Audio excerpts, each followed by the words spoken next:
Ok, chúng ta vô bắt đầu con game này thôi. Nhanh là giải quyết nó sớm càng nhanh càng tốt ha mọi người. I think it's safe to rest here now. Theo Solaris bắt đầu hoặc kết thúc. I sense a poor soul Để who coi is in mọi- dire need. các bạn coi Sounds có like our giật lát cue gì to không nha. step in Nói and nữa. help.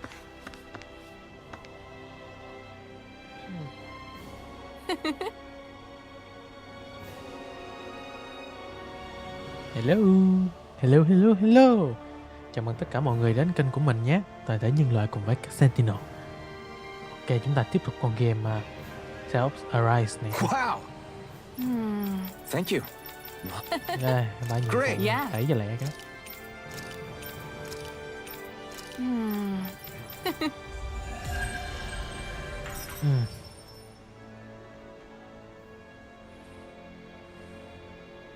I wish I could get an examination.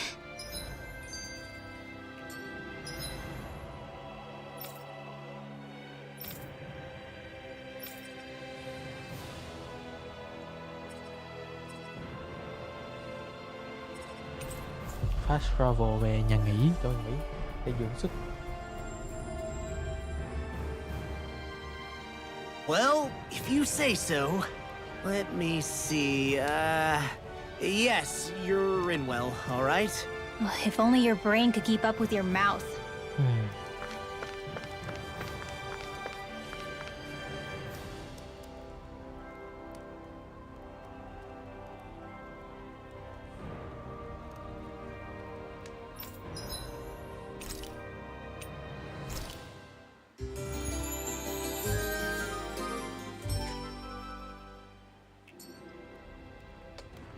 Sau này mình cảm thấy nó bị giật giật do cái mạng hay là do mạng hôm nay nó có vấn đề thôi.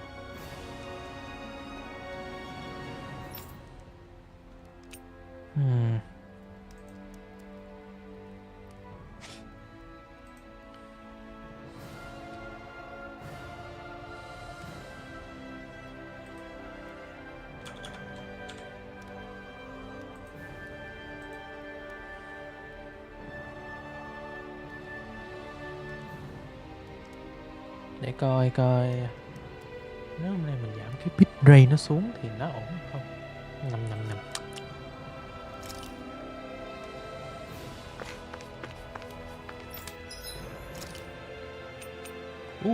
Này là vũ khí mới nè.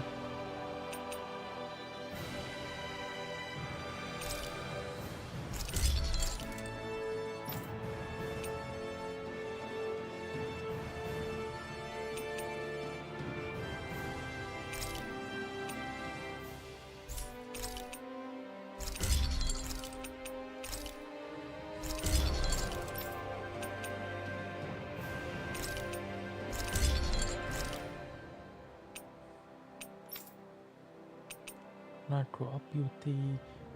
Nó mua về chỉ là sưu tập thôi chứ giờ.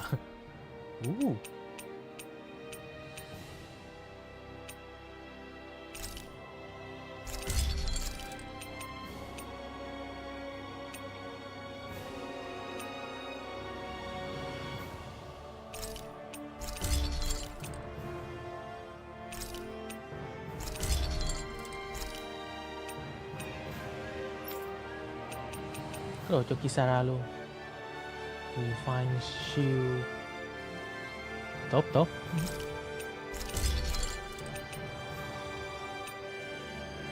Megaphone Nobel mình không có rồi nên tạm thời dùng đỡ mấy món này.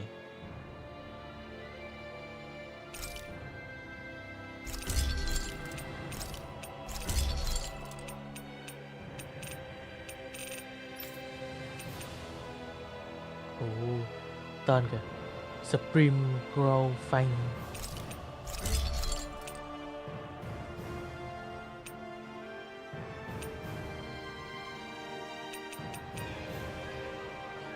Thiếu Flamestone thôi.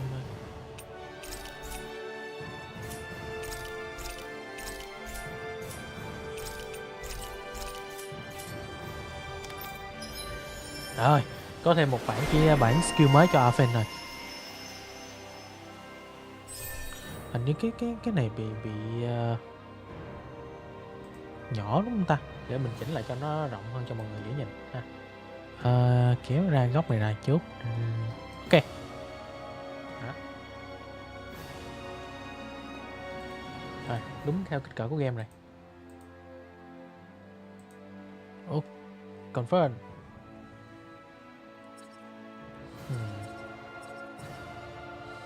Easier perfect evade. Né dễ hơn à? Học liền. Critical damage. Explosion. Rồi Dohalim thì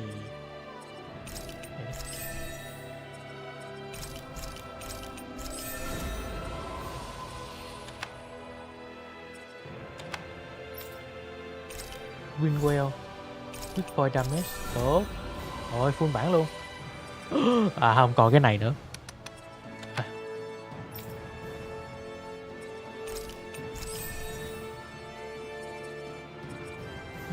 Lo thì nâng này cho hết đi. Increase boost price damage. Kisara đang đánh lên cái này thôi, vẫn để đó. I always love the sound of hammers banging away.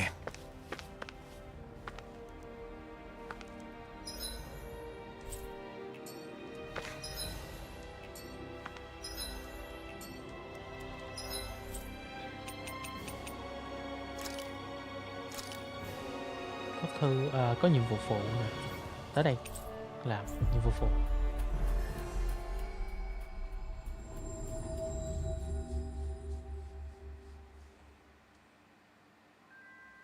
That was quite the little adventure we went on.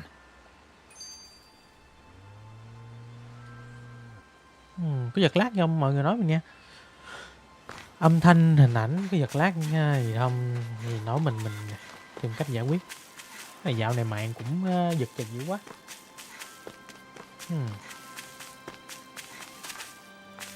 I wonder if something happened.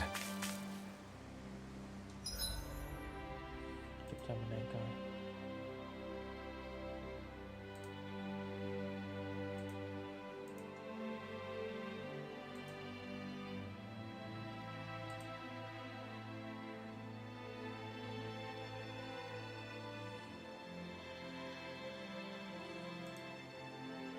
Tiếp à.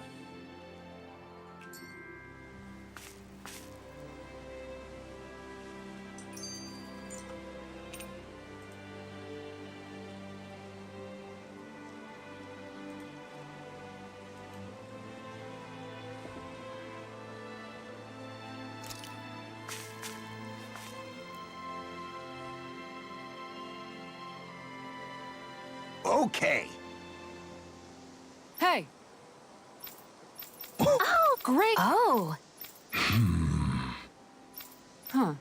Yes. Okay. Ok. Nói chuyện ôi trời, nói chuyện kìa.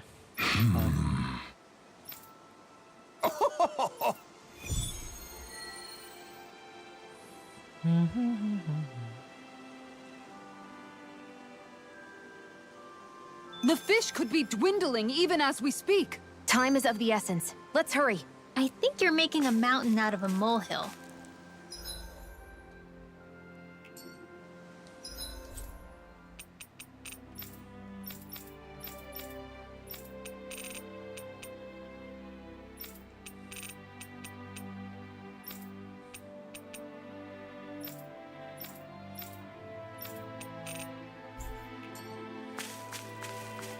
Ủa cái nhiệm vụ ông lão này là kêu làm gì quên à?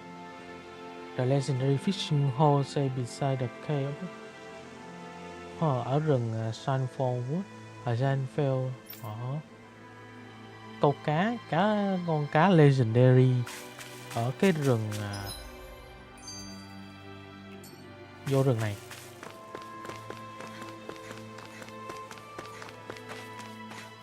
Giờ đi tìm cái ao cá trong khu rừng này để làm nhiệm vụ các kiểu được rồi. Đâu? Do you sense one of your friends, Hoodle?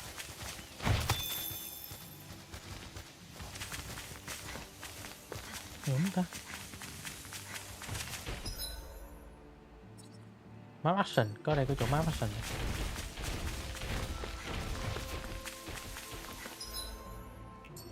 Chạy lên một chút, đây. Oh, có người bị thương. Chữa thương thôi.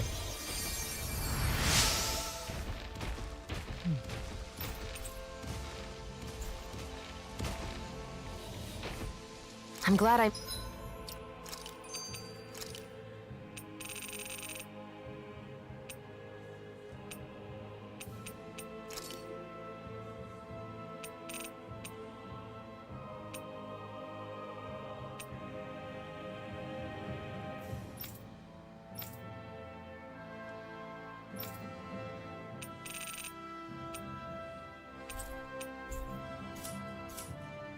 made it in time. Là chỗ nào đó? Có thể là ở đây. Để chấm hỏi nè. Chắc là ở đây nè. Fast travel đi cho lẹ. I wish I could use healing arts.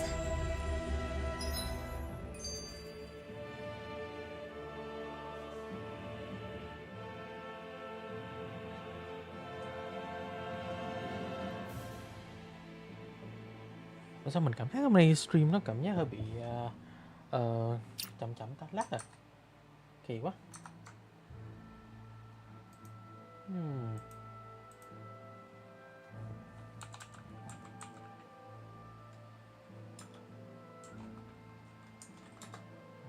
Kiểm tra đường truyền, có cái đường truyền ngộ đó.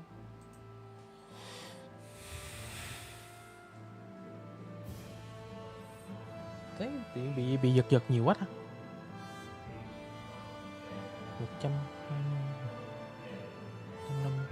150 mà. Ủa, thế quái nào mà cái stream của mình lại bị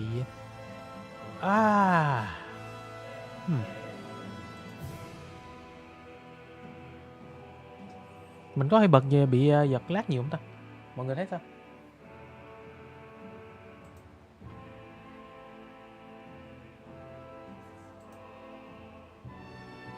Tắt mấy cái không cần thiết coi nè.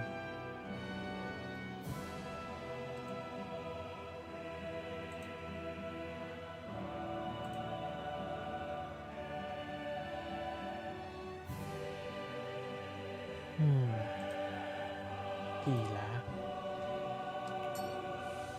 Judging by the stench, I'd say the animals at the ranch are all grown now. Mấy con thú trong cái nông trại mình thu hoạch.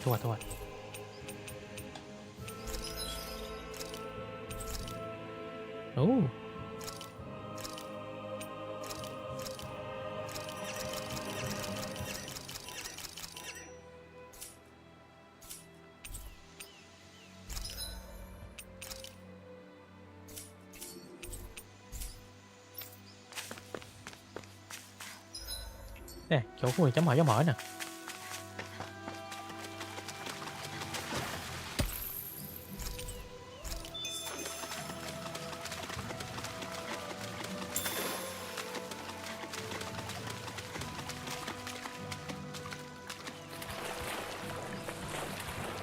Giờ đi xuyên qua được chỗ này rồi. Yeah. Something feels odd here. Be on your guard.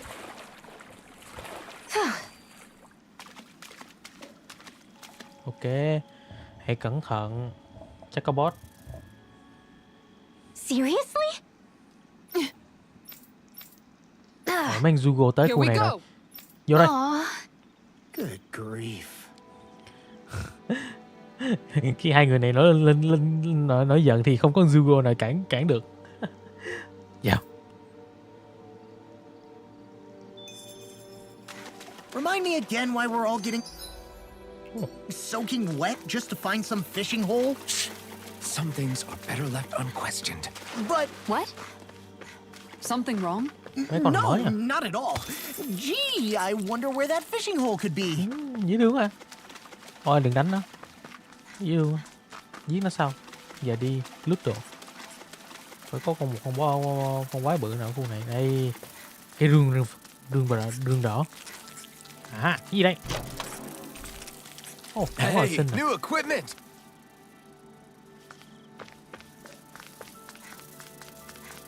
Chờ ở đây.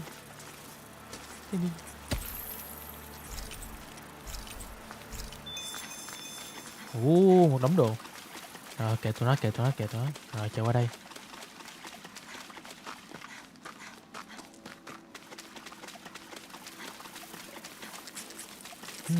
Đông dữ. Nấm.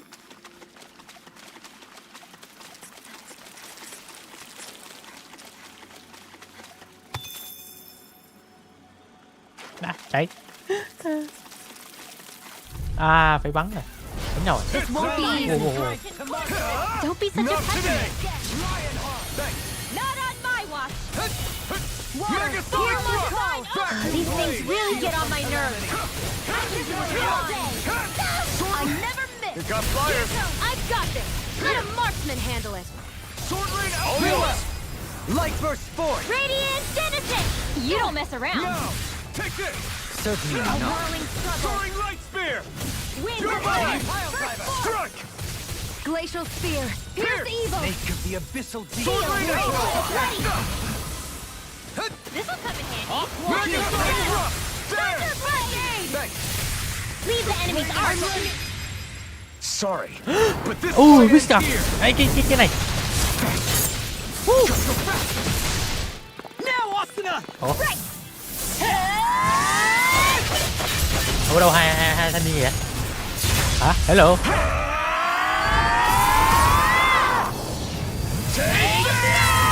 Đâu ra vậy? Now, you're mine. Reload! Vacuum blade. Tempest whirl! Sword rain out. None shall escape my Reflect on thy judgment. Photon sins. flash! They Dance smite in the with wind! blackened blade. Field! Megasonic thrust. Get on in there with Take the this. others! No escape. Stalagmite. Sword rain alpha. Dance. None shall escape my Pierce. judgment. Now!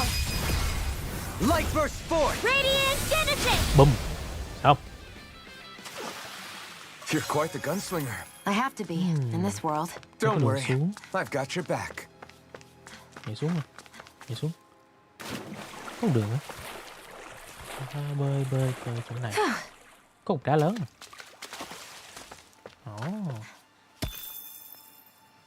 Expector.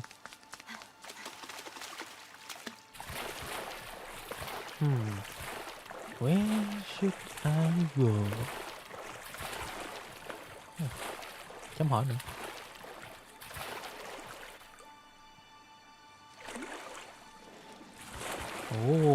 Bên trong đây còn thêm đường nữa This nè. cavern is surprisingly big. Nó Not cá. to mention nice and Salmon. cool too. The way the light from the glowing stones reflects in the water, it almost feels like a dream. What, this damp and slimy place? Are we looking at the same thing?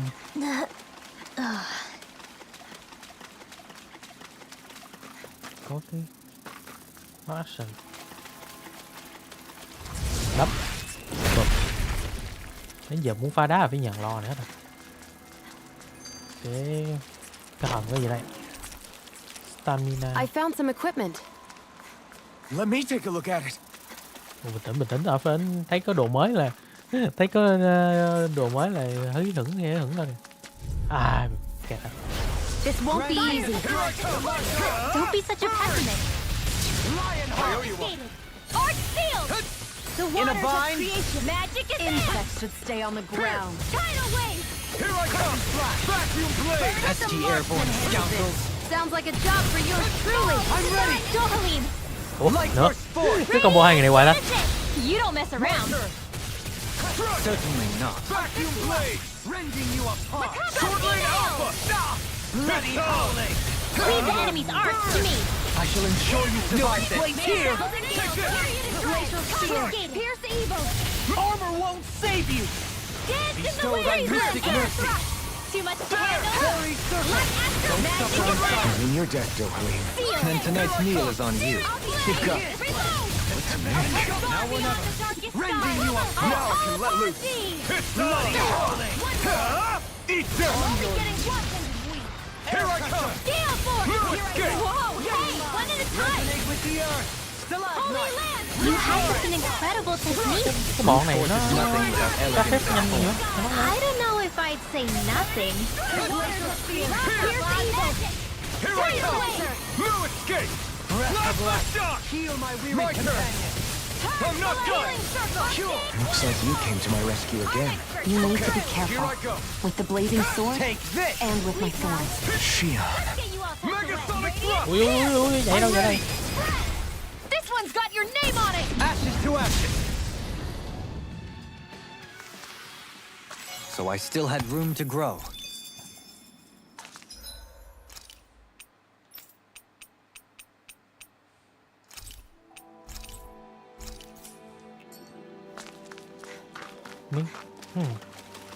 Mắc cười là mấy con nhỏ nhỏ này lại level cao à, cao thật. Có đường ở đây, chấm hỏi nữa. Lại có đường sâu hơn nữa dưới, đi xuống dưới luôn. Ấy da, bắt rồi. Let's see what you've got. I'll take you Này thì bay. I make a flame inside me. Yours to be let free. That buzzing is driving me mad. I'm already struggling. They smite with This black one's and mine. blade. Why can't they just sit still? Freezing Shion, storm. can you take care of them? No sooner said than done. Dance in the wind. You have such an incredible technique. Throw them away. Búp. Xong. À, Step back. This one's all law. sao mấy người buông chỗ này? Món gì? Don't get careless. Don't tell me. Take this. Coyote.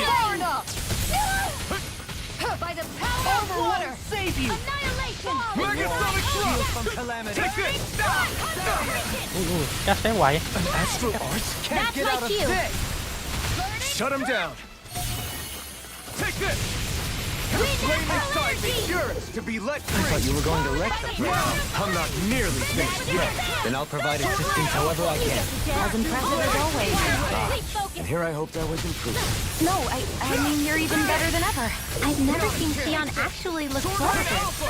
Glacial spear. Radiant light. Damn it. Regeneration. I'm ready. In an instant. Impact clock. We're a pretty lethal combination, aren't we? What can I say? Vị trí này xong mà chắc đi qua bên này để lút đồ này. Khúc này chưa mò được. I had a good partner. Rồi sao? Bên này có gì? Đá à?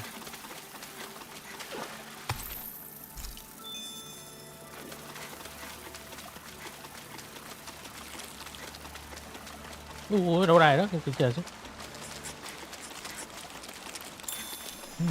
Pineapple gel cũng được.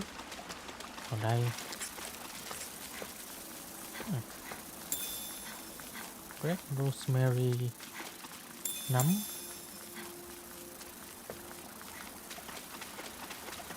Chà ra thôi. Tự động quá. Rồi. Vô sâu hơn đây. Ủa, có đường như này à?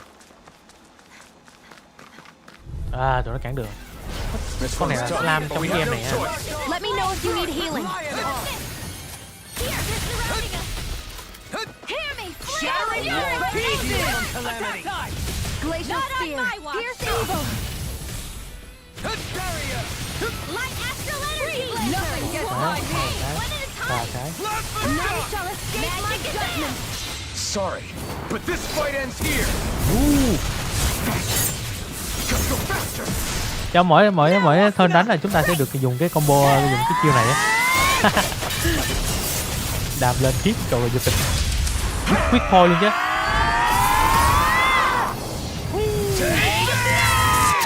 Quá, cái này là của DLC trước của game này.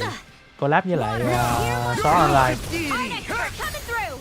Burn. Rotating fire driver. Shine. Radiant light. Boost of regeneration. Regenerate. Thanks. Is that a healing arm? In an instant. Impact clock. Đẹp á. À, kết hợp này. To achieve such harmony. Takes a singular will. Cái này ra đây lấy cái hòm. Tức là cái buff của mình chuẩn bị hết rồi. Heavy trip. Hôm bữa mình xài đánh cái cây kia cũng tốn heavy trip đó. À, giờ biết cái này đủ nữa. Tại cái đó khó kiếm nha.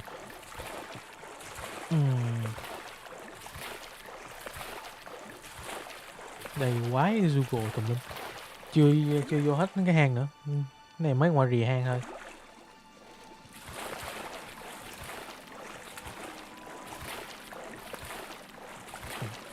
Bên đây có nhô ra. Đấy.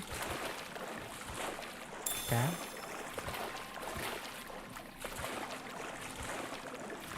Ồ. Có. We should be able to cook here. Cái vừa đúng lúc cần nghỉ ngơi và nó ăn luôn. Hay. Chứ tự hỏi là vô sau nãy giờ mà không có này Alphen, do you understand what's on the line here? What? The fish, Alphen. With all these Zoogles around, nobody can give them a good home. Namely, my stomach. hai chị kia vẫn lo về đống cá. Shion, we can't rush this. If there's a big time Zoogle waiting for us, we've got to be prepared. Nãy giờ vẫn là cái về mấy con cá thôi. You've got a point. We Bình tĩnh, can't bình tĩnh. let some dumb Zoogle beat us. Not with these fish at stake. I'm pretty sure we're all in it to win it here. Chết. Nãy giờ chỉ là vì mấy con cá thôi á.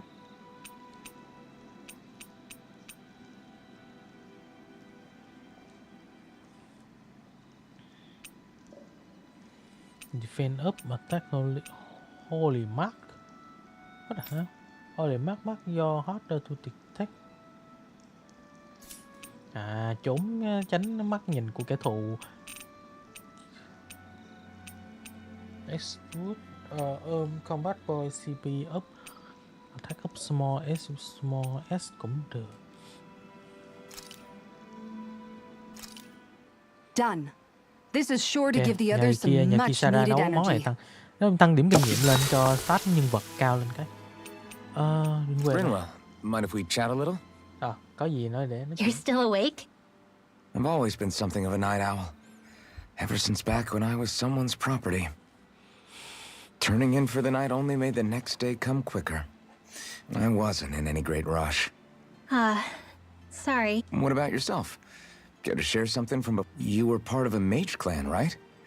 Must have been handy being able to rely on magic for everything. Hardly. Bộ lạc In fact, phù thủy. Not at all. Magic's not so special when you're not allowed to use it. Always scared of who might be watching? Không dám sử dụng Sorry phép nữa, about that. sợ bị người khác I guess I've read too many nhìn fairy thấy. tales. We were still made to study it every day. It doesn't make any sense if you think about it, studying the very thing you're being persecuted for. But that's what we did. Just like our parents and their parents before them. Sợ chính người dân. Honestly, I don't even know how far back it goes. Khi mà người dân phát hiện Memory Ringwell là serves, thuộc mages have been the xài stuff được of học legend phù for thủy ấy, ages. của trong Even cái as far back as hành 3 tinh này á, centuries ago, they were phản myths. dữ dội lắm. Your Thấy people cái phần đó were là không tốt. persecuted even before the Renans got here.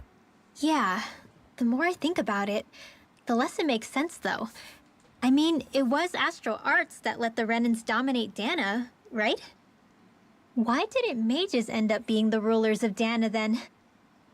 Maybe they tried, but they just didn't have the numbers. Or maybe domination just wasn't something they were interested in. Have you ever considered it might have been something like that? I guess I haven't. I wonder why magic alone attracted the attention it did. Swords can be just as lethal in the right hands. Why not ban them? My best guess? Swordsmanship can be learned by anyone. Magic's more of an exclusive club. So, you either have the gift or you don't. When something's not easily obtainable, it's hard to comprehend. People are scared of what they don't understand. Con người sợ những thứ And họ không fear hiểu mà. leads to persecution. So the problem's not magic. It could just as easily have been anything. Yeah. Night, everyone. Đấy, cấm sử dụng pháp thuật chỉ vì họ không xin được và họ sợ điều đó. Đó, con người. Đâu cũng thế. I want to go back to bed. Có gì không? Mua giáp trụ các kiểu không có.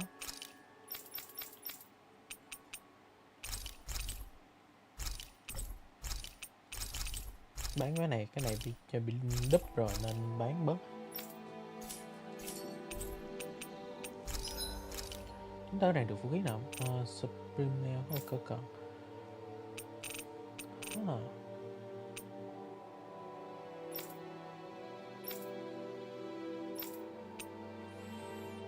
Chúng ta đang thiếu cái gọi là Flamestone này để làm cái món này.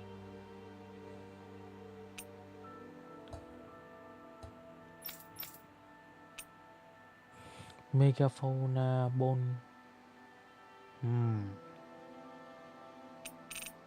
Chưa kiếm được.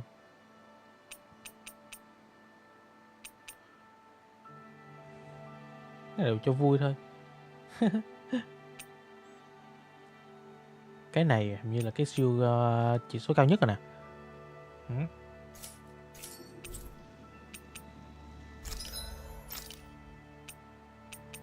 Chứ đi đọc nhiều quá. Có làm được cái nào tốt không? Impact, resist ring, impact ring, penetrate, physical max, resist, lucky bangle, buff, spirit bangle. Hồi một CV học CB mỗi kẻ thù bị tiêu diệt. Heal gift magic emblem. Nè.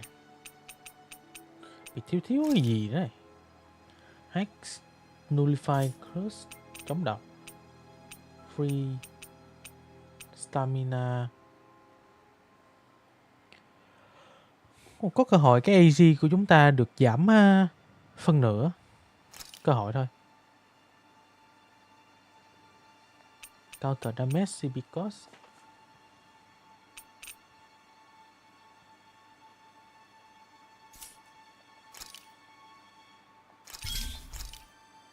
Impact ring.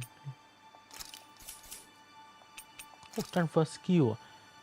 By Sakurai accessory, you transfer one bonus skill to different accessory. However, this can be done accessory. Một cái max level có thể chuyển một cái skill trong trọng qua một cái khác.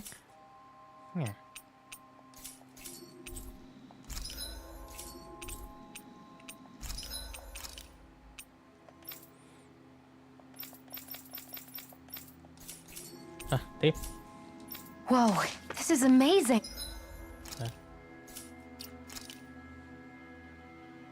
Chưa có gạt nào mới, art nào mới.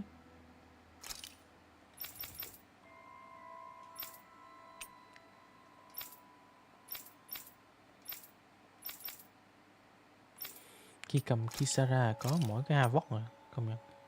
Chiêu ít thật. Havok. Ơi, Kisara nhiều skill mà. Bắt lên nè.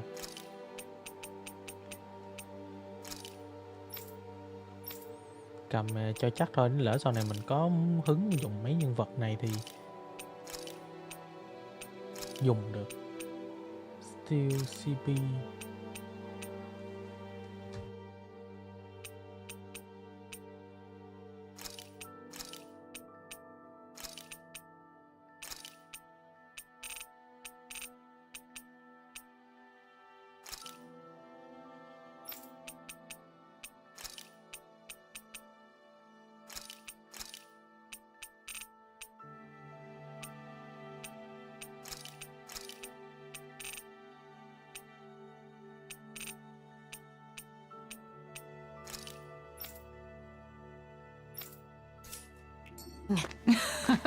You always get excited when you find something good. We should hurry and get this stuff processed.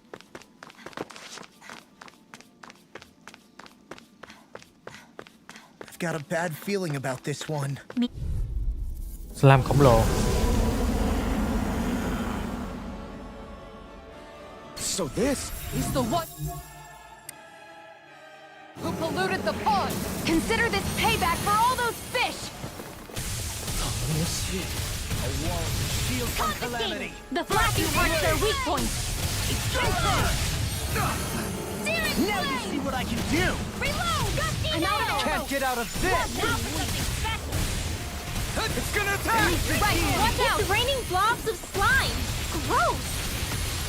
I'll take out as many as I can! Bloody Hard hell. out! You're mine. This one's mine! Air pressure. Azure storm. Incantation ruined. Megasonic thrust. Take it. Fairy circle. The enemy wields arcs too. You'll soon Take see about this. that! Maelstrom! One more time! Here I come. Hold on No to your dawn arms. shall break Here I this come. night. Ready and brim. I can carve through armor. I owe you, Theon. Healing is what my arts do best. All mine can do is cause havoc and destruction.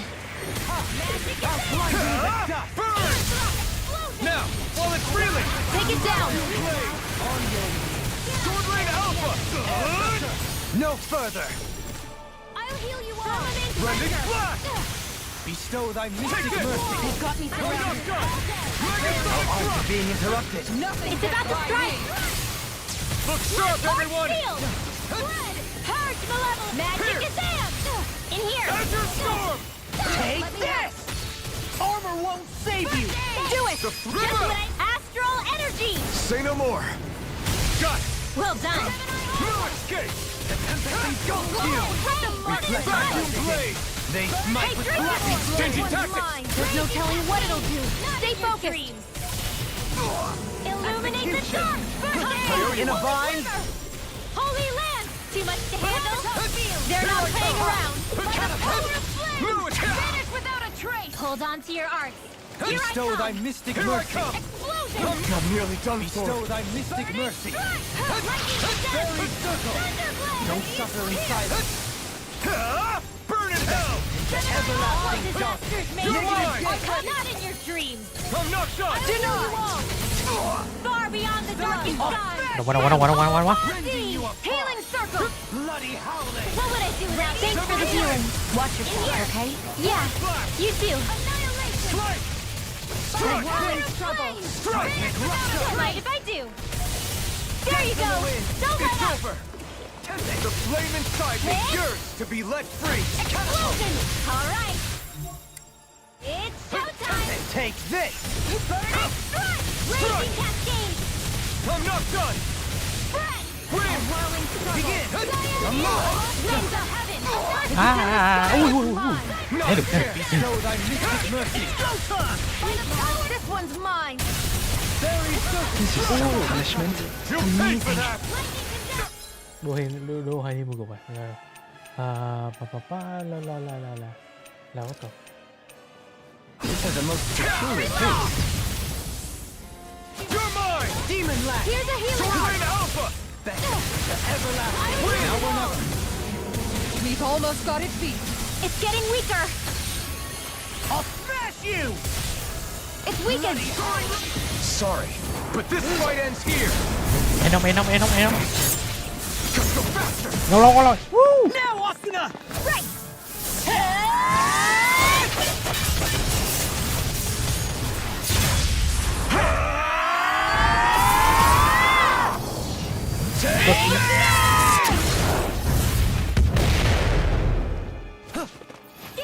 Not a chance. Ủa đâu lại văng ở đây vậy? Escape. Hear my call. Not in your dreams. Spread. Glacial spear. Here's the evil. Not today. We could do without it. No further. Here I come. No escape. Begin. Azure Storm. Holy land. Bestow thy mystic mercy. Ôi. Fairy circle. Now I can let loose. Strike. Severing wing. Begin. Hold on to your arms. Here I come. No dawn shall break this Stand in night. the wind. Take this. I can carve through armor. Burn. Now. Kisara. All yours, Xong. Kisara. Cuối cùng là xong. Dài quá. Đánh mà bị mấy nhỏ lúc chút kia nó. Ủa, chưa xong hả? Like the little guy had a trick up his sleeve.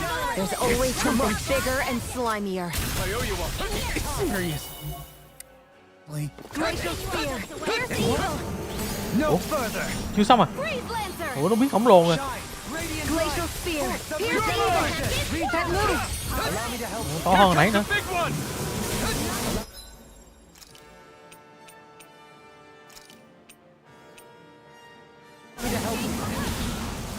This has a most peculiar taste. Confiscated. Far enough. Ủa sao xong đây? Trời. No escape. All disasters take one. Come forth. Thrust in pain. Instinct sharpened. Raging loop.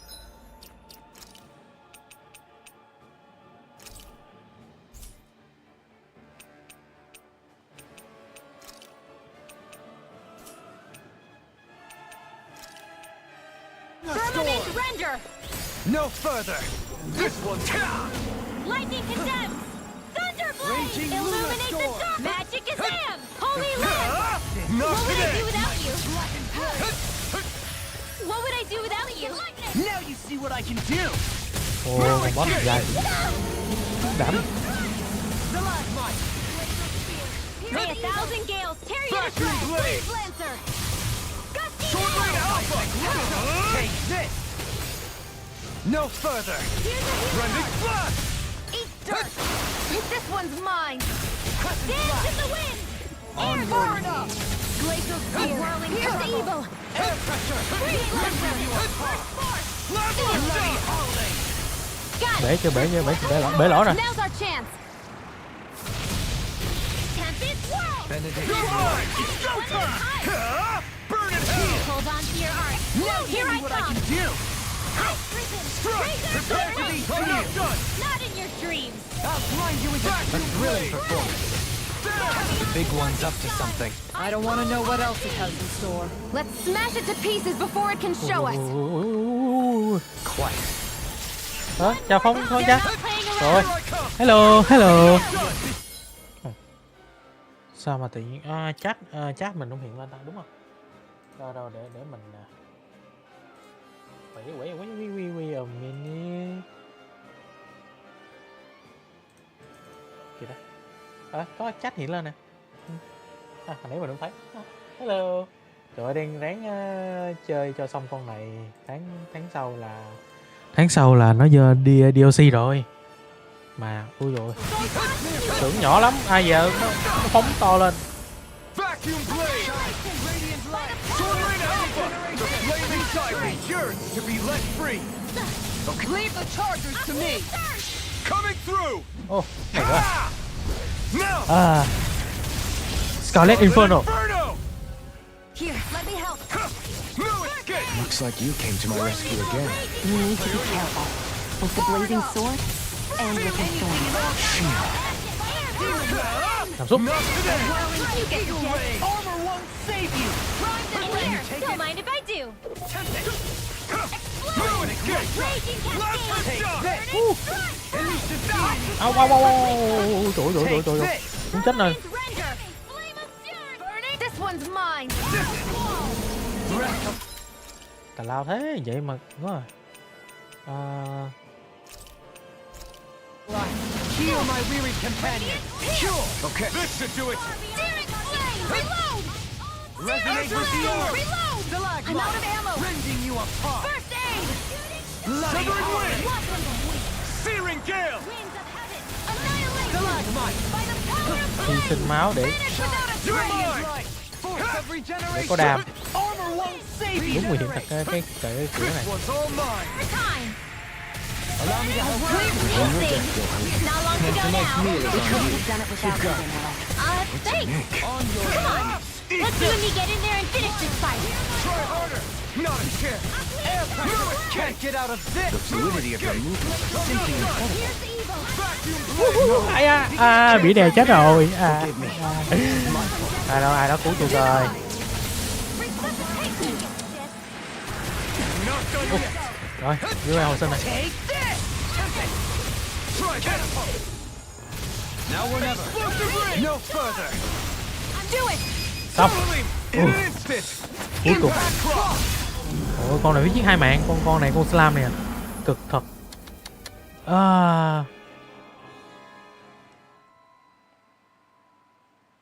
Ô, 2 mạng. Cool All sao? right. Sure. Pretty good food. All right! Cuối cùng đã được câu cá rồi. Nhiệm vụ này là cái nguồn nước bị ô nhiễm và chúng nên mấy ao hồ sẽ không cá sẽ chết hết, nên hai bà này Kisara với Sion cùng nhau làm nhiệm vụ, bắt cả đám làm nhiệm vụ làm sạch nguồn nước, với lại tìm đống cá đâu mất tiêu rồi. Huh? What?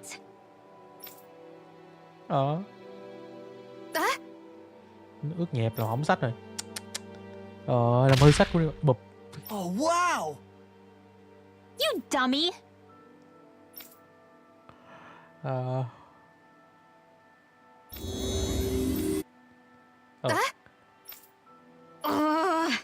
Good grief.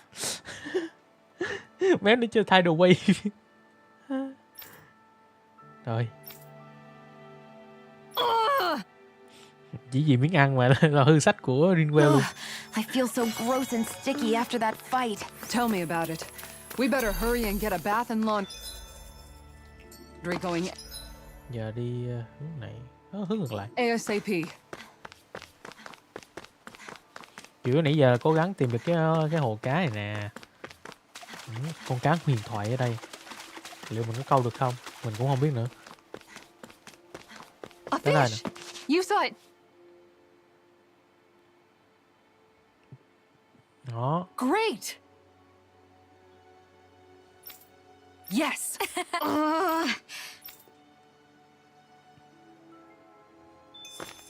Ồ, có đường.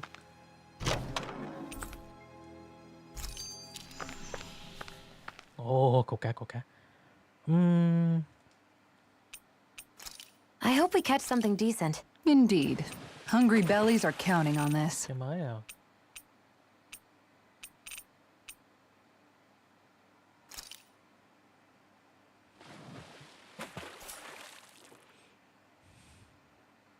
Ha!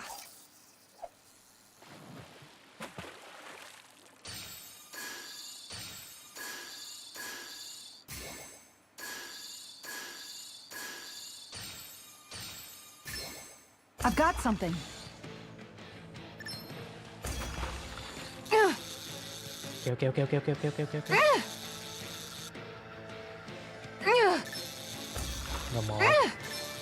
Là một. Con này. Con này nè.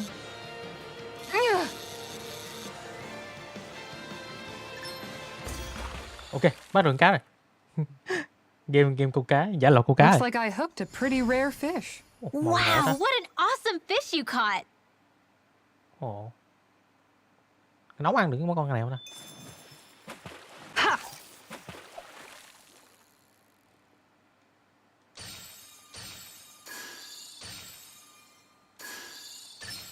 I've got a good feeling about this one. Con gì đây?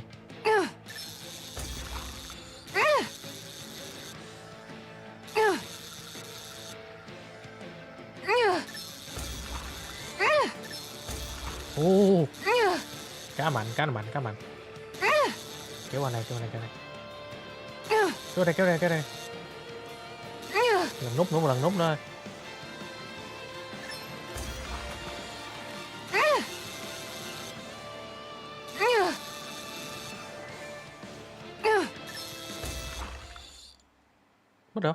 Bắt được rồi. I didn't think I'd catch something this big. À, cũng giống Stars con này. above! That's gotta be a new record! Ồ.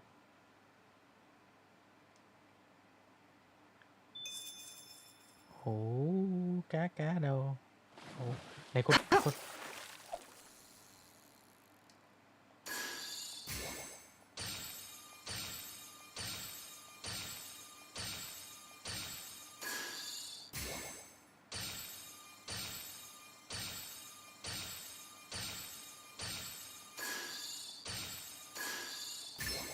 All right. Coi đây. Giả lập câu cá. Chào Sojut. Hello. Chào người nhé. Đây đang chơi giả lập câu cá. Ui dồi cá nè. Chiến đấu với con cá. Ui bên này. Sao sắp bắt được rồi. Bên này. Xong. Câu cá bằng cách giảm máu con cá xuống. Anybody could reel in that. Cá ngộ đó. Guess it's important to stay calm. Ồ, cá. Đấy, mình thì đang làm mấy cái nhiệm vụ này để nâng cấp nhân vật, sau đó đi cày thêm nhiệm vụ chính của con game Solaris này. Ok, giờ quay về đây trả nhiệm vụ cho ông lão chỗ của này. Giả lập play together. Finally. If only we could have flown with the wind to get here faster. Có tin rồi, mình có cái tin là tin buồn. Không biết tin buồn không nữa mà mình quyết định. Các bạn biết con Starfield mình từng chơi đúng không? Con game của Bethesda đó. Con giả lập làm cái gì? Khám phá vũ trụ hay là giả lập coi cutscene cái kiểu. Okay. Good one. Cái con game đó mình tính chắc đổi, mình sẽ tạm ngưng con game đó, mình chuyển qua chơi con Cyberpunk 2077 đi. Tại con game Bethesda, con game Starfield mới vừa update xong là mấy cái mod mình bay hết trơn luôn, nó không nhập lại được luôn.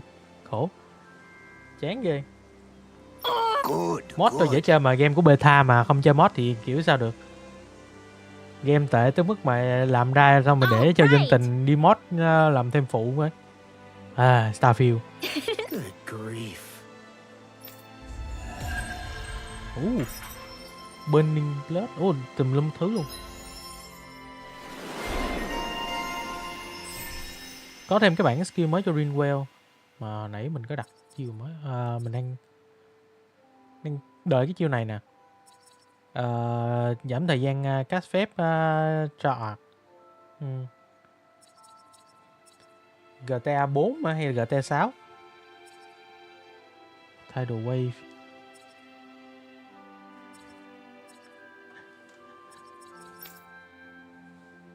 Sáu.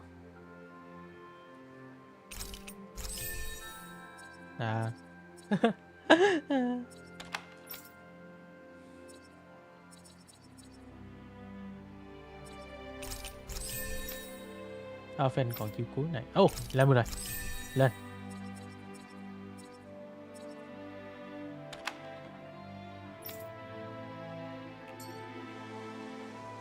Rồi về nhà dưỡng thương thôi.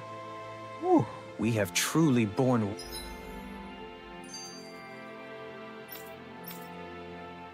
Hình như mình chưa đạt được hết tất cả đủ mấy con cú trong khu vực nữa mà.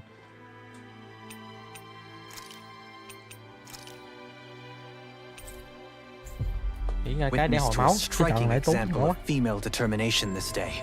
Yeah, you said it. Looks like we get to sleep with a roof over our heads.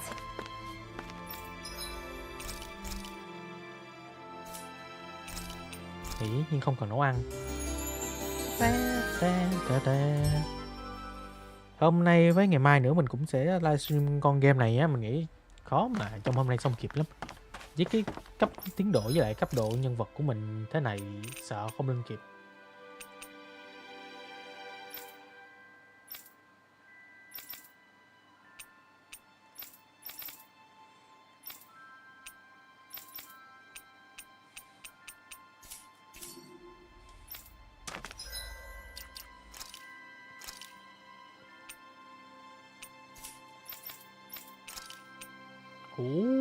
Sách làm nhiệm vụ cho nè. Cam hẹo hỏa luôn. Ngon. Đồ nhiệm vụ cho. Bận quá hả bạn? Bận quá Joseph. Không sao, cứ vào đây coi stream mình là được rồi. Có vào được rồi, không sao. 80 mấy 85 sub rồi, gần được 100 rồi, gần được 100 rồi.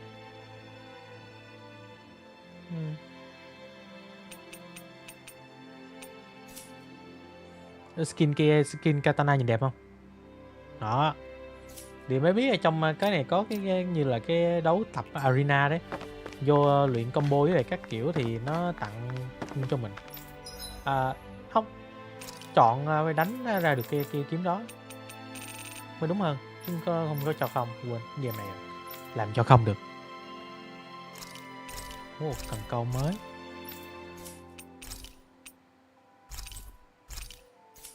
Thì ra 2 con cá nãy mình câu là cá dùng để bán.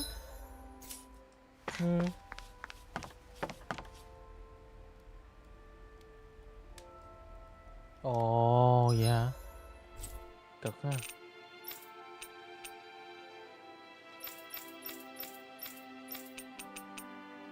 Level nhân vật mình nhiêu này. 48 chưa đủ đánh con quái kia. Chưa đủ. Con quái kia 53, 54. Thôi, tiếp nhiệm vụ chính nè. Tới Uzbek. Trong này có cái đoạn mà một cái cổng đá kia chưa mở ra được, chắc kỳ này làm nhiệm vụ chính nó mới mở ra cho mình đánh với mấy con quái. Ah, Calaglia. Feels like it's been ages. And wasn't Zephyr with us too? Dad. Hey, Về lại. Oh, just one thing after another, and it all falls on Về lại my ngôi nhà head. xưa. Hey, Nath. What? Can't you see I'm Alphen? Dạ, ghê vậy. Cực ha. Looks like you have your hands full. As much as ever. As if I wasn't busy enough putting down the last remnants of Renan rule, I'm up to my ears in Danon disputes. And then, to top it all off, that thing had to come crashing down from out of the Cái tình sky. trạng là Pretty bên sure we've heard Rena this ở hành somewhere tinh before. Rena nó bắn cái vệ tinh, cái But thủ enough đô about của my Rena problems. bắn thẳng những What cái can I vệ help tinh you with? xuống, hút năng lượng của hành tinh Yeah, đang we're chúng ta đang looking for ở an old Dana Renan luôn nè. starship. You wouldn't happen to know any around good these parts, would you? A starship? What do you need one of those for? To get to Lenegis. Lenegis, thủ đô của Lenegis? Rena. Are you out of your damn mind? Believe it or not, it wouldn't be the craziest thing we've done recently. Well, I believe it. Well, either way, I'm afraid I haven't heard anything about a starship. Then do you have any historical records by chance? Sure, we've got stacks of old records. Giờ Mind tìm if lại we cái take a phi look at thuyền them? mà Alphen năm xưa đáp Yeah. xuống hành tinh Okay. này để đi giờ lấy cái đó đi ngược lên Thanks, trên Nate. kia. Đó, thuyền không gian spaceship.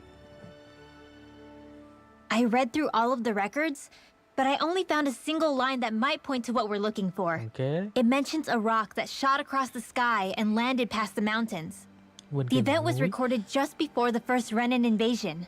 And you think that might be the starship? I don't know. There was nothing else in the records that came even close. It looked like it was someplace called Berg, but maybe I'm reading it wrong. Berg? Bữa. That Maybe ring any Berg. bells for you? Yeah, that's one of the biggest volcanoes in Calaglia. I Cái was núi just lửa there to recently, nhất ở investigating a Galaxia luôn. report of a meteor someone saw. Another meteor in the same area? Really? I wonder if it could have been one of those lights that shot out of the wedge. All the more reason to check it out. Can you tell us how to get there? The old Oh, Zion okay. mine is up that way. One of the veins we abandoned connects to the volcano. Go ahead and use that. But you should be careful. Ok, bye bye. Nhớ giữ gìn sức I khỏe don't know nha. if it Dạo has này thời anything tiết to do cũng with the không meteor. được tốt lắm. There's Trời a mưa giant bão rồi đấy. Zoogle running riot in there. Có ai nói là Never nói seen tầm ngày anything 15 like gì it. đó là bão vô gì đó mình cũng không rõ nữa thôi. Nhớ giữ gìn A sức khỏe nhé. Zoogle, huh? I turned Cảm ơn back as soon as I đã caught đến sight buổi of stream the này thing. ở lâu quá So I rồi. can't Gặp tell you lại. much more. Just be real careful Cảm ơn when you nhiều. head out that way. Ok, mình tiếp tục chơi con game. Tiếp cái gì? Hmm.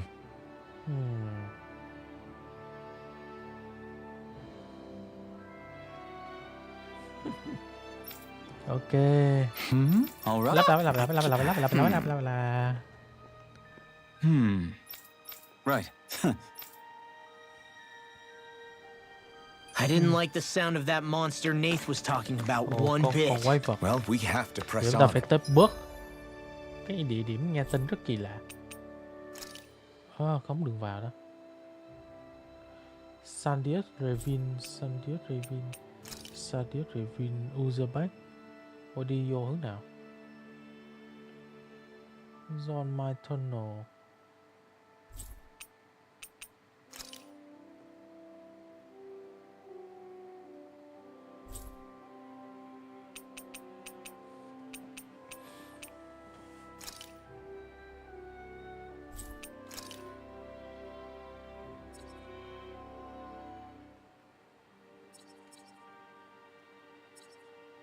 Phải đi đường này á. Ok, fast travel. We're going through Zion Mine to Berg Volcano. Let's move. Giờ mấy con quái khu vực này thấp hơn level mình mà. It's quite hot here. The climate... Khí hậu ở đây. Failed! Quá giờ chặt cái chết. Out level khu này This should rồi. make for some good weapon crafting material. Lên.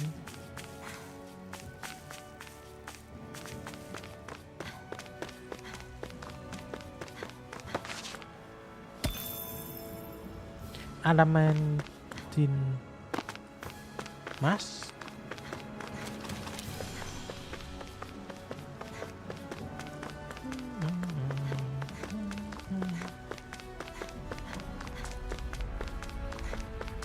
Lâu rồi đi lại khu này không nhớ như thế nào nữa. Ủa mà xưa mình có vô ở đây không ta?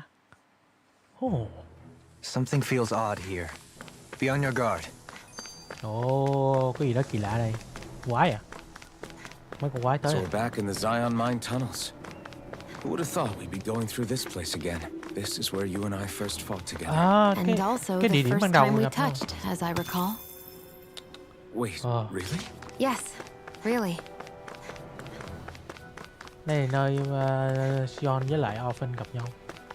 Ồ, lần đầu. À, cái thời hội quân lần đầu nè. Ôi, kỷ niệm ùa về. Hồi lúc mình Zephyr còn sống. À. Quay lại đây nữa. Thì đã cuối cùng khu vực ban đầu này lại có thứ để loot. Apple Gel đã lấy rồi. Rồi thôi. Ủa, mấy Zugo ở đây nữa. Hey, what do you say we fight that shining? Brace yourselves. This one's tough. Ây da, muốn quái giờ. Small, but a victory nonetheless. We have a long way yet to go. Ôi, những món đồ level thấp năm xưa chúng ta lấy. À.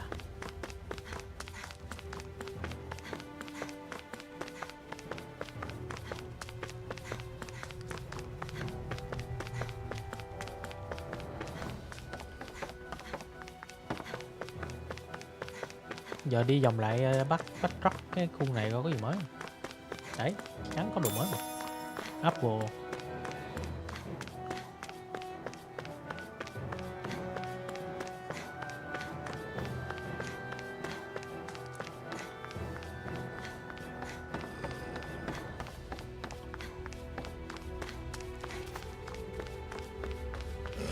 Ồ, một bãi Google ở đây luôn.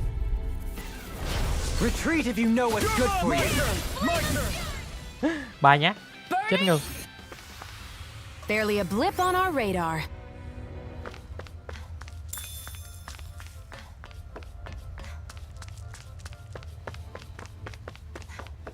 Tự nhiên bị giật lát đó. Ghê. Hello. Mạng mẹo dạo này nó có vấn đề, có lẽ phải chuyển qua mấy game này nhẹ chơi à.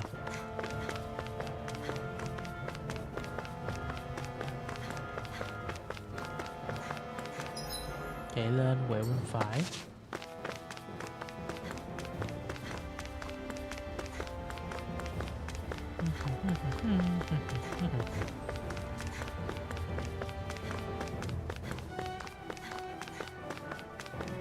So this path is supposed to take us out to Berg Volcano? We're not gonna see any lava burst out in front of us or anything, are we? Cái đường Don't này get sẽ so chúng ta đưa paranoid chúng ta you tới let a núi lửa rock bốc. fall on your head, Law. X-Breaker rồi, dấu hiệu cho việc đây bắt đầu chỗ level cao này.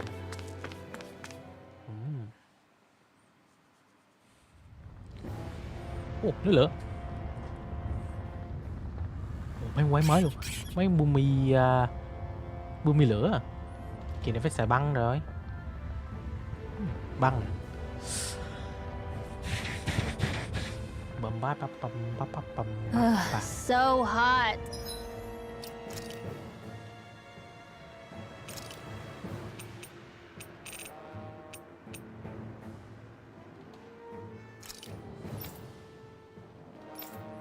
Holding Azure Storm đã xài rồi.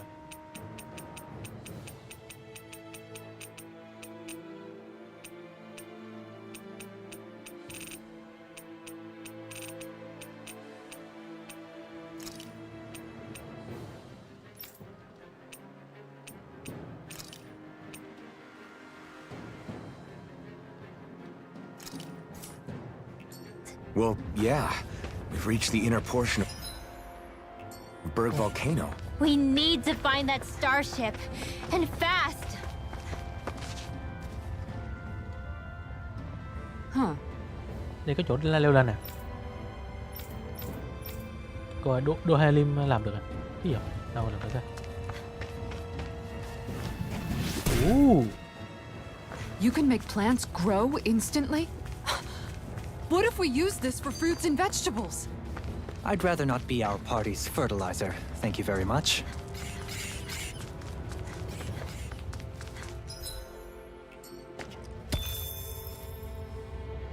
Hello. Bye. À, 38 à. Hi, Hoodle. Vacuum blade! Everlasting was all mine! Negative gate! On your knees! Freezing storm. Purge malevolence. It's a duel beyond. Rending you apart!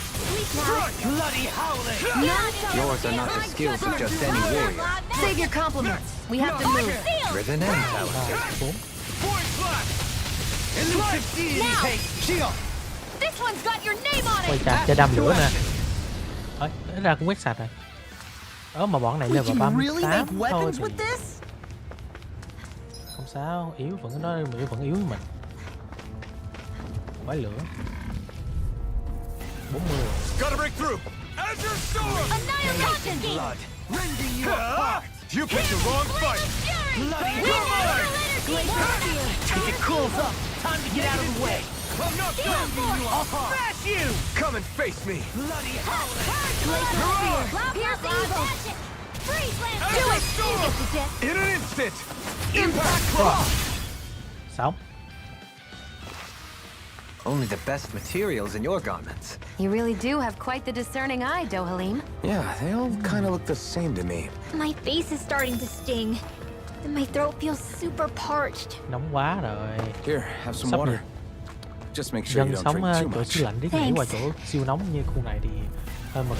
An opponent like this should be easy. None shall escape my judgment. Thunder field. Azure Storm! You're mine! Take All this! monsters made one. No You escape! have to aim for the right area on their back.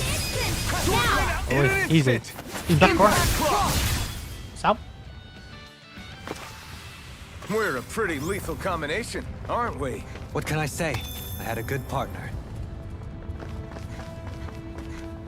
Có cái rương xanh. Tiền cũng được. Cũng được.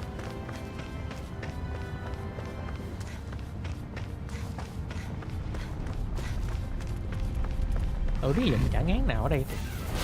Out of our way. Azure Storm! Damn it! Here. Here I come! Thunder field. Make escape! Here comes malevolence. Back Our to next Sterling! fight. In an instant! Impact cross! We work well Okay. together. Like a finely timed waltz.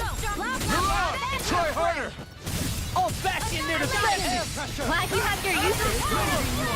I'll show you how useful I can be! Meanwhile, light burst forth! Học được cái sector chi mới. This could be useful. Đường này đường quay lại à.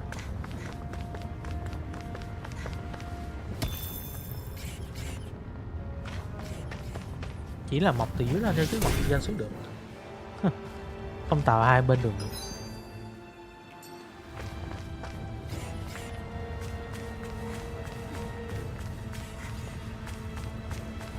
Giờ chúng ta biết là DOXXING có khả năng mọc kiến cây mọc nhanh, cái tạo đường đi để tạo đường đi chủ yếu thôi, nhưng mà đó có hơn không.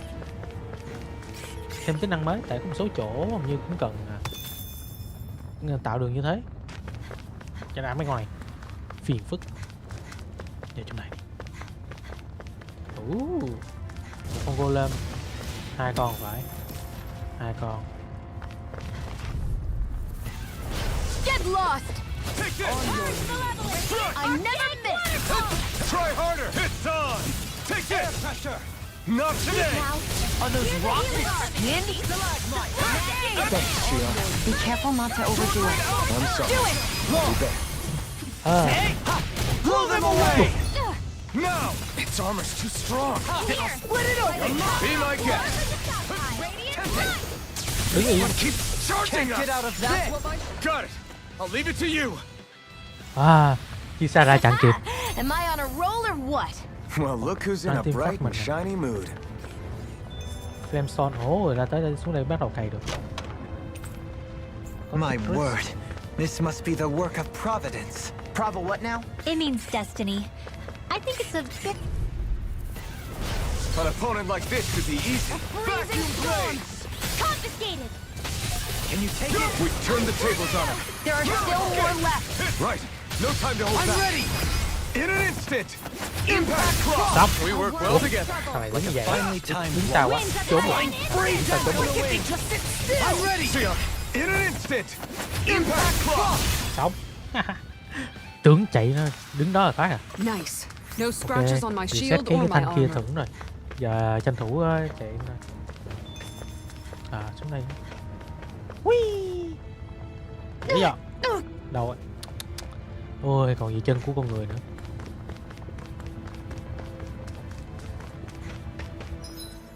Giờ đi thẳng thôi. Hết. Ồ thêm cái này. Go no further. Water! Hear my call. Ignite. Lightning orb. Lightning spear. Air thrust. ST airborne scoundrels! Sounds like a job for yours truly. No I'm ready! This one's got your name on it. Ashes to ashes! A Cái melee kia smasher! nước nè. There's still more to go. A charge like that could easily be fatal. Just as well, I'm here to stop. Ready and raring! A whirling struggle. Glacial spear. Bật xác luôn. Ghê. Raging Luna Storm! Cái Azure Storm hất Nicely nước done. phóng xa được. Bắt đầu đồ level 6 này. This might be some decent equipment. Brigandine.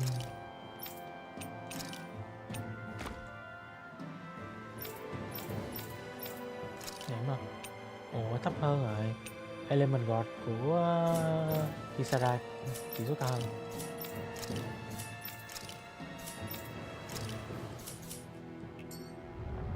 Anything that makes battles easier is okay by me. Những gì có thể làm cho trận chiến dễ dàng hơn thì ok. Ui, hự.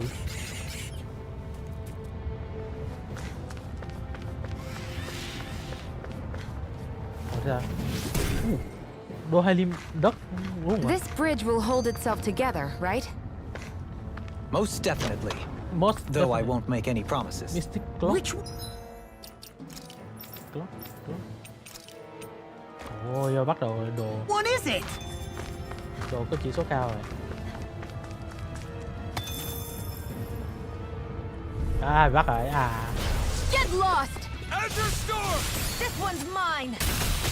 Light axe raging cascade! This Where one's are all you mine. going? Who wants to die next? Burn. By the power of Azure fire! Storm. Finish do it! Vacuum blade. Let's get you off Got the fires. I've got Enough this! done. Let a marksman Azure handle it! Storm. Bloody All hell! yours. Wields arc too. You'll soon see about that! Light burst forth! Radiant Genesis. Genesis! You don't mess around! Pierce Here I evil! come. Certainly done. not. Freeze laser! Azure Storm. I'm ready! Raging cascade! Tiếp tục. Light burst forth! Very and Genesis nữa.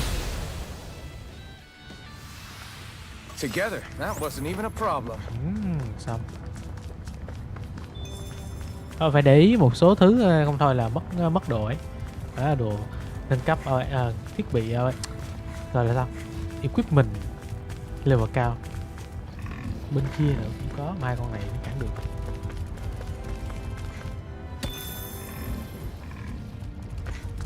À, thì cũng vậy cũng bị dính nữa. Dispose of the trash! I can carve through armor! Hits on. Excited. There. Crescent flash! Vacuum blade. You attack without mercy. Because I can't afford to hesitate. Not against the worthy opponent. Này thì tay. The further away, the better. You and I À. both. We're in good form. Một con golem. Trời đúng, còn nhiều. Con golem xử được. Through. Dance in the way of instant! Air thrust! This one's mine. Wind astral energy into the wind. Got it. Shield. À, This bánh one's xác. got your name on it. Ashes to ashes. Bầm. À, Barely a blip on our radar. cái này. Tiền, tốt, cũng được. It's crazy to see rocks melt before our eyes. Watch where you're going, everyone. If you Đường trên còn đi được nữa. Cái khu này ở đây nữa nè. Rồi, chắc fall, là there will be nothing left of you. Exactly. So don't try anything funny. Especially you, Law. No pushing anyone. thằng lo. Not even Đừng as a làm trò hề joke. nữa. I'm not a little kid.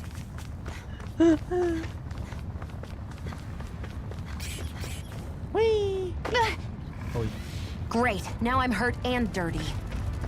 đông vậy, đông vậy. Ban chào mừng đông vậy. Azure Storm. I can carve through armor. Elusive deity. Great. Next. This one's all mine. You're mine. Slice. You. Mirage. You up. Sword Ring Alpha. Flame of fury. Do it. Totally. In an instant. Phải bu đông. Chết rồi, We chết work rồi, well chưa together. chết rồi. Like a finely timed walk. I'll take you all on. Chết luôn. À, sao? We won Cái that này- by a mile. mấy cái cây này mình biết để làm gì nha. Nhặt khá là nhiều trong cái chơi game này rồi mà chưa biết tác dụng, hoặc là nó có chỉ tác dụng mà mình quên đọc hướng dẫn sử dụng. Như thường lệ. Mấy con này dễ tính vậy, cho mình đi xuyên qua. À, nó không cho mình đi xuyên qua. Get lost. They smite with blackened blade. Not on my watch. Your blade moves like silk. I just let my instincts take over. How fascinating. Now I can let loose. Vacuum blade. Not a chance. I'm ready. Light burst forth. Radiant Genesis! Đấy. Easy. Over so soon. Kết thúc nhanh thế. Nhanh thật mà. Pineapple gel. Callous. Calcified. À, bắt rồi. Right, here goes. Take this. Confiscated! I'm not done. Now you see what I can do. Mine. Elusive deity. By the planet of This one's all mine. Magic Let is the in. night sin. They smite with In here. Sword Ring Alpha. Bể Ignite. lắm. Go for the weak point. Tốt chưa bể. Tucked away. Azure Storm. I shall ensure you survive this. Do it. I'm not done. Negative Azure Storm. Here's evil. Freeze Lancer. I'm not done. Ồ, chết rồi. À, nó chết quá nhanh. Could have been worse. Cái đường nè.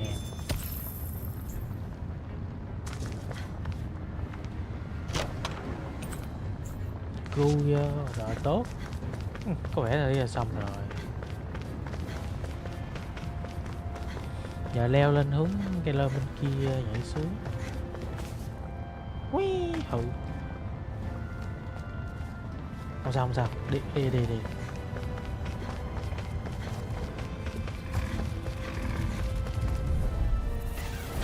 Gotta break through. There. Oh, sparkling This stars one's of mine. light. Rain down and purify Azure our Storm. field. Elusive deity. By the Vacuum blade. I'm ready. In an instant. Impact clock. We work well together. Like a finely timed walk. Mirage. Rotating pile driver. Here I come. I'm not done. You're mine. Sword Ring Alpha. Those are impressive skills. They took a lifetime to master. You know, I have to keep training. Ôi, rồi. Đồng độ mình đánh mạnh quá. Lady Fortune must truly be watching over me. À, không.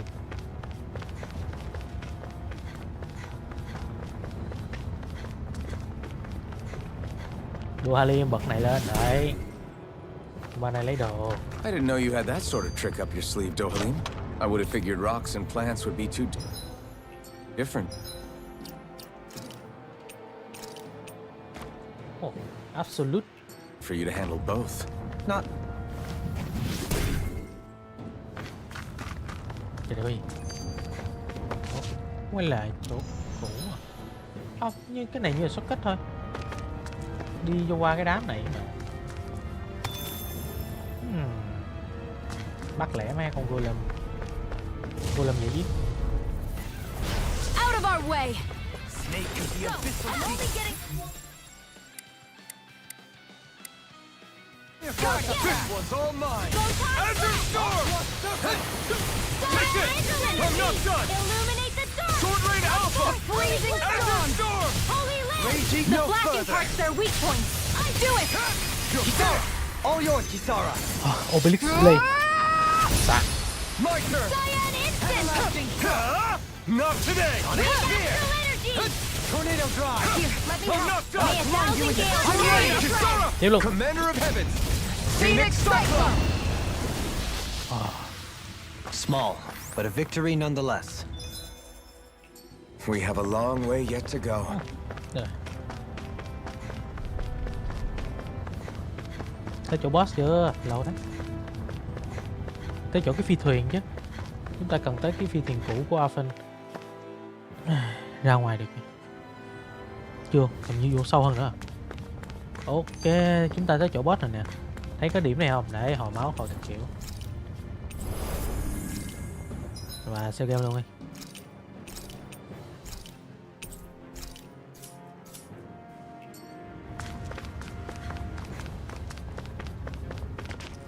Còn gì đây?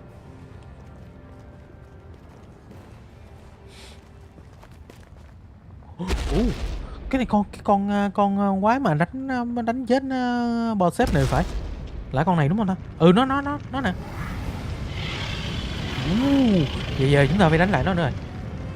Ngầu thế. What the hell is that thing? Probably that monster Nath warned us about, if I had to guess. Giống. Do you think this might have been where one of those lights that shot out of the wedge landed? But why this location? If the purpose of the wedge is to harvest Dana's astral energy. We can figure that out later. Katana ngầu. That thing gets into town, it's going to cause chaos. We need to take it down and move on. Let's go! Rồi giờ đánh sao?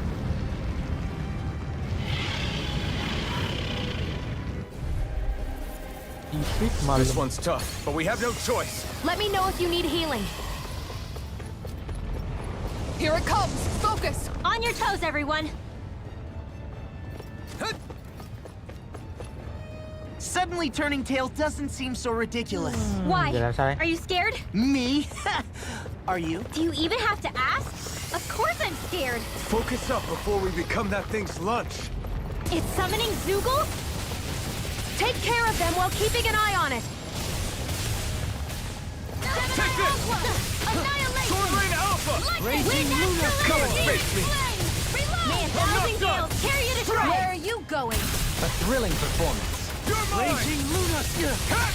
Azure Storm! Vacuum Blade! Can you take it? Seismic Rush! Sword Rain Alpha! I'm all packed up! Con này bị gì mà nó lâu vậy? 1,000 gales carry you to Break it triumph! out of there! Yours to be let free!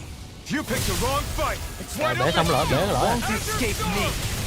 Explosion! You're mine! Burning! On Azure Storm! Hey, crazy more! Here goes!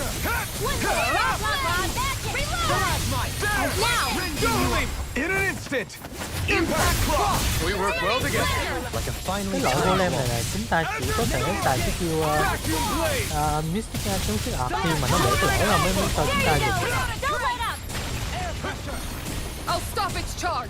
Thanks, Kisara! Này đi chọn. Đá luôn nè. Rending you apart! Glacial Spear! Here's evil! Solidity of your move. Do it! This ends now! Consider yourself finished! Xong.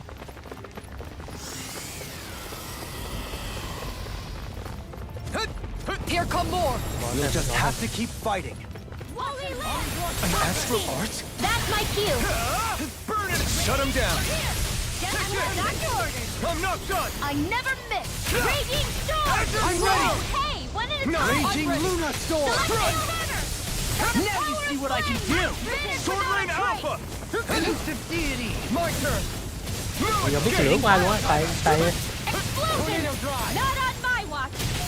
Do it! Kisara! Commander of Heavens! tại Ringwell cũng có cái chiêu lửa trong y hình vậy luôn nè. Radiant light! Force of regeneration! Regenerate! Máu. I don't know what I'd do without you. Reinforcements incoming! Not a problem! Đó rồi. In a bind, yours to be let free. Burn! This one's mine. Elusive deity. Demon Wrath. Tornado Drive. Azure Storm. Far beyond the dark Sword Rain Alpha. I call upon thee. Catapult. Where are you going? Stop. Shine. Radiant Light. Healing Gate. Don't mind if I do. Hold on to your heart. You picked the wrong Luồn fight. nhé. Got it. Luồn này. Now's our chance. I can carve through armor. Here goes. He who prepares is Do it. Meanwhile, Oh. light burst forth. Radiant Genesis. You don't mess around. You're mine. Certainly not. Now, Kisara, go for it. Prepare to crumble. Not a chance. Can you take it? You're mine. Gate. Tempest. Sword Rain Alpha. Azure Storm. Now, Doubling in an instant. Impact Cross. On my blazing turn. storm. Strike. Thunderblade. Void Flash. Illuminate the I'm ready. Kisara. Commander of Oh. Heavens. Liên tục. Phoenix Cyclone. Rồi xong chưa? It's about to strike. Look sharp, everyone. Shattering the pieces. Attack time. Everyone all right? Không đánh We được. won't surrender. We Những cái đó won't nãy chỉ retreat. là Not chủ yếu là yet. né thôi. Whatever you do, just please stay safe. How are we supposed to take on something so big? I'll handle it. Just Alphen! watch and learn. That's enough. Kiếm lửa. Go back down. Một đạn. Muốn vắt cho ngủ luôn. Ủa vậy sao mà? Ôi boss có chuyện dễ vậy. Ôi mấy con boss nhiệm vụ phụ nó khó nhiều mà ta. That was Everyone that was okay? easy. Yeah, I think so. Rồi tiếp tục hành trình tìm con tổng It felt like it had a different aura than other Zeugles, didn't it? Yeah. It wasn't like the one that Almadria sicked on us either. Its elemental astral energy variance was out of this world. It was like fighting a lord. I guess it's safe to assume that if it came out of the wedge, it must have played some part in helping harvest astral energy. But what? Perhaps a living spirit vessel? It's plausible, given the location. Living Or Spirit Vessel. maybe part of a new force dispatched to regain control of Dana. If we assume that monster was one of the 4 beams of light, we must have prevented something from taking place here. I'd like to think so, knowing how much grief it gave us. 4 cái But at beam least with bắn that ra out of tức the là way, we can khoảng keep có 4 moving con forward now. 4 quái vật giống như thế nữa. Let's go. Vậy chúng ta phải tiêu diệt cả 4 con à. Alphen cấp rồi. Mà trong khi đó mình đang đợi skill này. AG hồi nhanh hơn.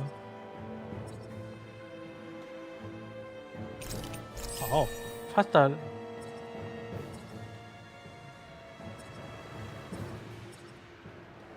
Ủa cuối cùng này Incinerate Wave là cái chiêu mà một số cái đòn tăng cấp lên nó lại không có nè. Một số chiêu cần lên cái đó giờ mới mở được. Tiếp tục qua phần nữa. Mắc AG luôn. Ôi AG tăng này. Thunderous Devastation. Chiêu có vẻ mới nhưng mà thôi mình tập trung chiêu này trước đi. Rồi Sion thì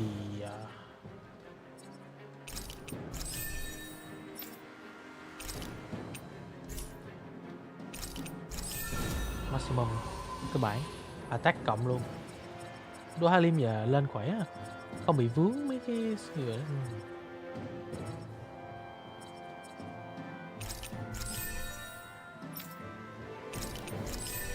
Cái magic charge nhanh hơn rồi. Nguyên cái bản này tidal wave kia là mạnh nè. Nó thì cao tờ S đi. Cái gì cuối? Add damage second while guarding onto strength.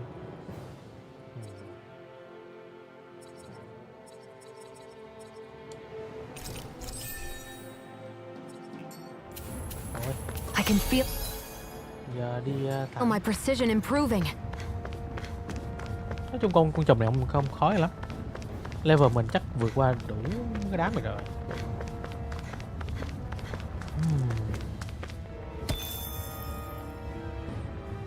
Rèn vũ khí mới chưa? Chưa rồi.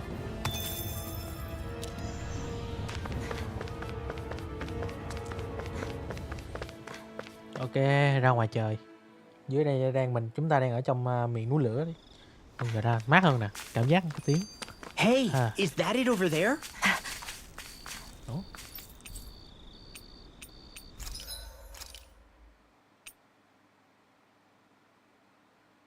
Ồ.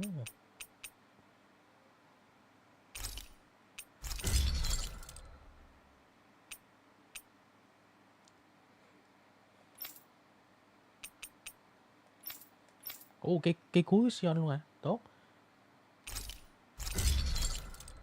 Craft and equip. Này đồ Halim luôn. Rồi cây này chắc là đồ cuối rồi nè. Đang cầm là cây này. Craft and equip.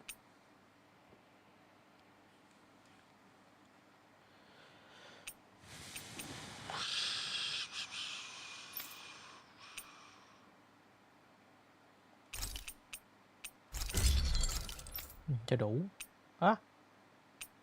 Rồi xong nhìn lại thì người đang thiếu là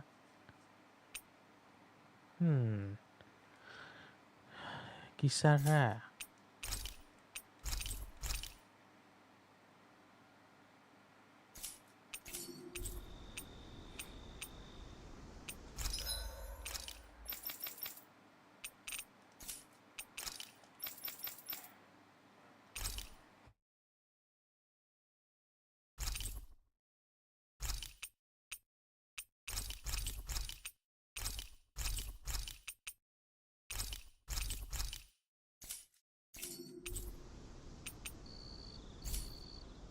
I'm impressed how well balanced this thing. Tiếp câu chuyện.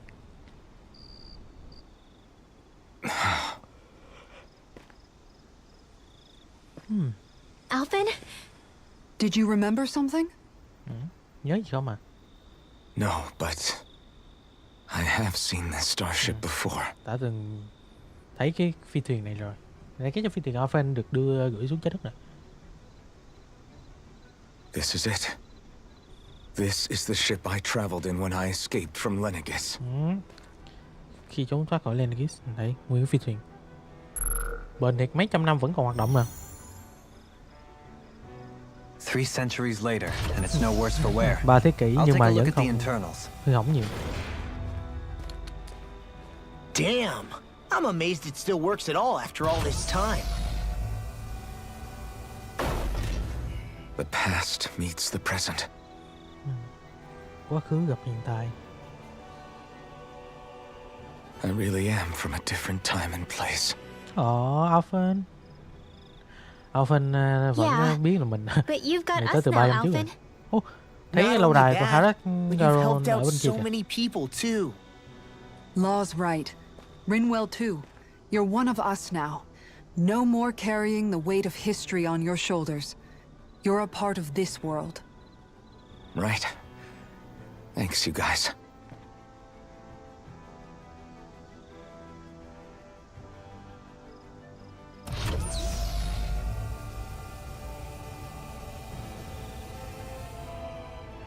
How's it look? It should fly. All internal systems seem to be operating. However, considering how long it's remained inactive, I suspect it will take some time before it's ready for takeoff. How much time are we talking here? Starship mechanics are not what I'd call my forte, so I'd rather not hazard a guess. So we've just got to sit around here and wait? I'm terrible at waiting. That's because you're a child. Oh, but how about we use this time to prepare and gather supplies for the trip? Good idea. Who knows when we'll be back from Lenegis once we leave? We should prepare ourselves for every possible scenario Để before chuẩn we bị trước go. khi khởi hành. Let's Trong try phi not to thuyền để stay lâu quá away mà too phải long. sửa chữa chút lại thôi. I'd Bảo hate trì for lại. anything to happen to the place while we're gone. Either we race ahead, or we take due precaution to ensure we have no regrets. I shall leave it up to you as to how we proceed, Alphen. Works for me.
can't be. I guess... Great! Why? Yeah. Yeah. Whoa! Cuối cùng đã xong được cái nhiệm vụ này. Ủa, cái nhiệm vụ dài hơi. Xong rồi. And then she has to come along and... Hey, you're looking a little red there. You working up a fever or... You dummy!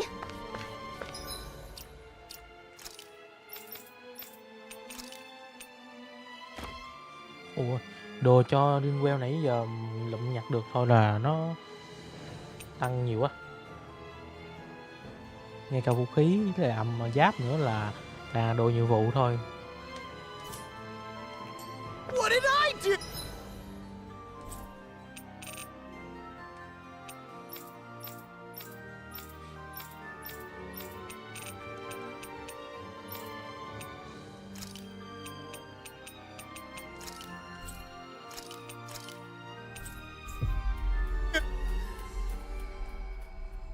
No.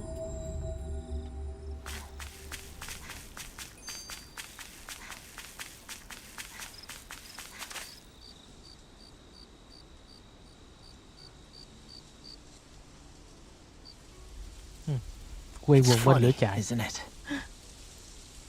What is? All this. When we first started this thing, did you ever imagine we'd be going to Lenegis? Hồi ban đầu chúng ta đâu có bao giờ nghĩ tới việc After đi all, tới Lenegis this nè. is the sort of thing I was rebelling against when I ran away from home, right? I'm sure Zephyr would be proud if he knew what his son was doing right now. And a little shocked, too. We're defying the order of things that have persisted for 300 years. Deep down, I knew our journey would lead to confronting Lenegis. Yeah, you maybe, but you're a Renan. The rest of us can barely even picture what it means to leave Dana. No offense to Shion and Dohalim, but it's worth remembering we're heading into enemy territory. No offense taken, and this is no picnic for me either. Remember, our aim is to ensure that both Lenegis and the Renan homeworld leave Dana alone for good. I don't think we'll be able to avoid a fight. Is there no way we can talk them into leaving us alone? The people of Lenegis? Sure. I mean, we found a way to make it work with Shion and Dohalim, right? And it's not just us. Khó lắm. If places like Nó Menancia nói can chuyện do it, không mà giải then quyết why được vấn can't đề we? khó. Because there are still many of my kind who believe it was right and natural that Rena reigns over Dana. There are those on Lenegis who have never stepped foot on Dana. I doubt whether they'd even listen to Danans. Look, none of us want to fight. But these are the same people who fired that wedge down on Dana. What happens next is on them. Right. We're not going to sit back and wait for them to oppress us again. Right. Don't forget, there's also a good chance the Red Woman is somewhere on Lenegis. And wherever she is, Có we coi should là find the phần áo đỏ đó Renaissance xuất too. hiện trên Lenegis nữa. That's right. If we can take it back, then Shion can finally get rid of her thorns. Cái gì chứ? Shion? Huh? Yeah. Xin có gì đó trong lòng.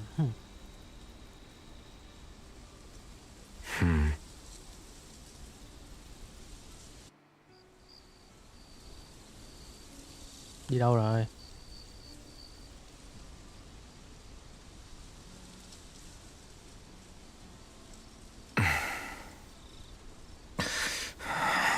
Where?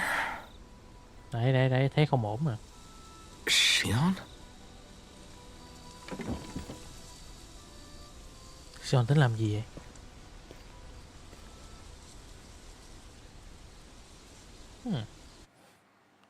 Sion. Rồi, rã nhóm. Where'd Shion go? How could she just go off on her own? Tại gì đâu, chắc phi thuyền rồi. Hồi nãy nhìn phi thuyền có vấn đề mà. Sion.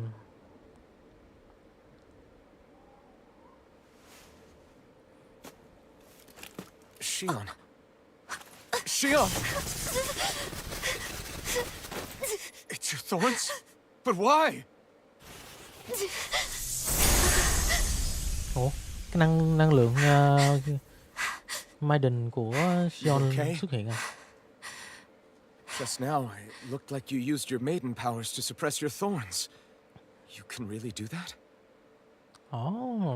Dạ, dạo đây Sion dùng sức mạnh Maiden để... Sao ta? Stay out of my way. Kế ngự mấy cái gai. Nữa rồi đây lại cứ chỉ súng cho người ta là hoài đấy. Wait a second. Are you planning to go alone? Shut up! Why would you do this? I told you to shut up!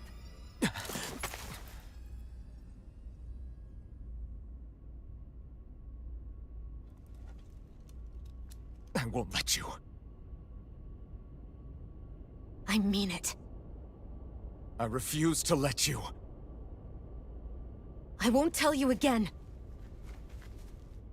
Move or I'll shoot. If that's the case, then go ahead and shoot me! Hơi quá cường điệu nhưng mà thôi kệ. Nó thành công.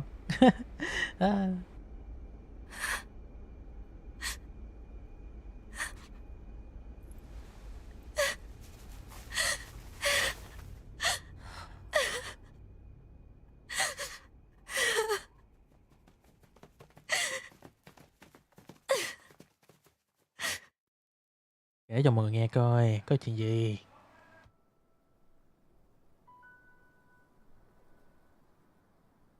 Do you remember back when I was stabbed? By Volron? Yeah. I thought for sure that he had killed you back there.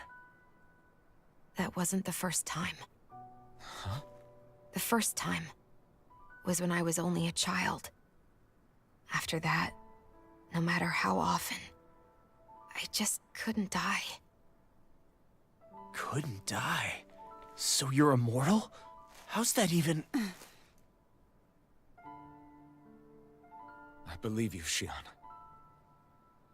But tell me how is something like that possible?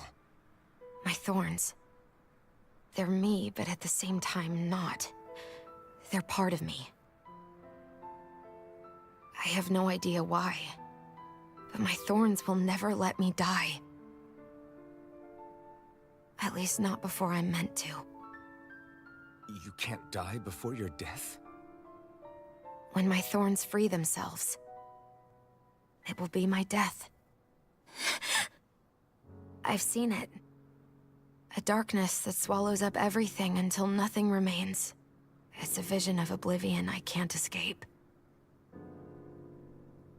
I want to believe it's all just a bad dream. But no matter what I tell myself, I know it's not. Yeah, but you... Wait. The whole reason you needed the Renaissance was to get rid of your thorns, right? If I burn away what's inside, then what will happen to the rest of me? Right. Either way you look at it, I'm going to die. But if I am going to die, I figure I can at least take my thorns out with me. That's what I've been after this whole time. Vậy Sion cố gắng tự tử dùng cái That's why you Renaissance turned để your tiêu back diệt on cái your gai fellow xong rồi. remnants and chose to fight with us, isn't it? And while we've all been fighting to keep on living, you have been with us fighting desperately to die.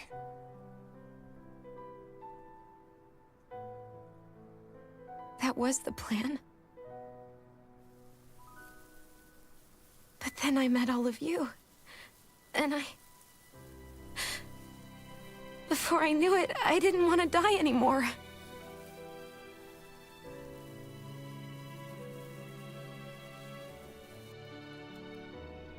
Xion, don't lose hope yet. We'll find a way to save you. There's still time to... It's pointless. Why? Because the darkness won't just consume me. The truth is, it will consume all of existence as well. It was only a suspicion at first, but ever since the Red Woman triggered my maiden powers, I've been more certain than ever before. It was then that I finally came to realize my powers were holding my thorns in check the entire time. But they don't anymore. Not since Lenegis, when the wedge fell. Every day, I feel the thorn's power growing stronger inside of me. Pretty soon, I won't be able to hold them back anymore. And when that happens, They will consume all existence.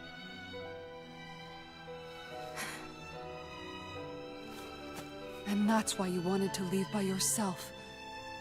You planned to find the Renis Alma on your own and sacrifice yourself to stop the thorns. But that's... too much. It's way too much. when this all began, I didn't care what happened to me or anyone else. And what happened to the Renans or the Danans didn't matter to me at all. I know I have to die, but I don't want to. Not now that I have this.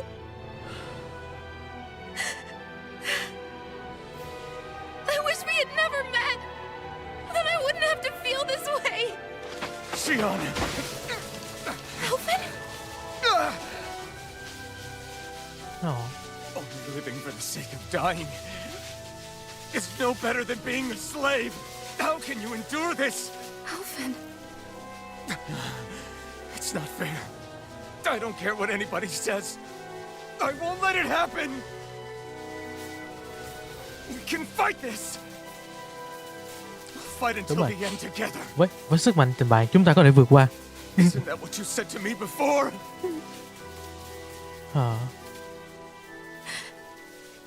Even if it should mean that it'll be the end of everything else too.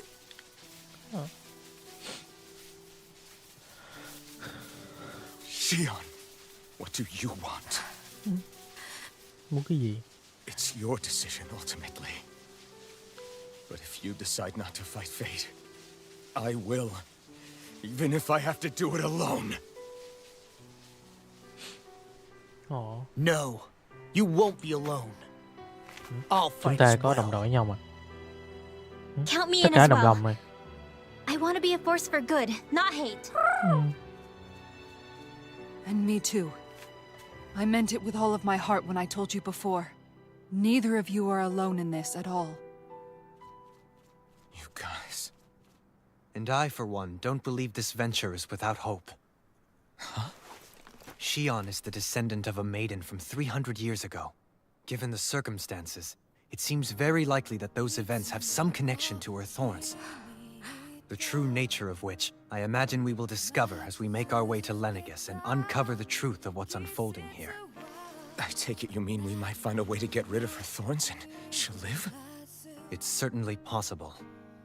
Though I suspect the nature of Cuối the cùng sovereign Đồ is Hà Liêm connected somehow. suy nghĩ logic nhất trong cả bọn. So be it. Oh yeah, YOLO được rồi. I've already lost Có thể everything giờ I chúng had ta lên once. Lenegis tìm cách tiêu diệt mấy cái gai đó với lại cứu Xion luôn. Xion. No matter what happens from now on, we're right here with you. All of us are.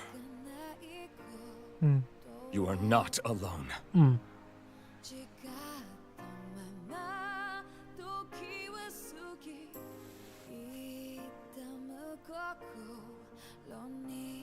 You guys.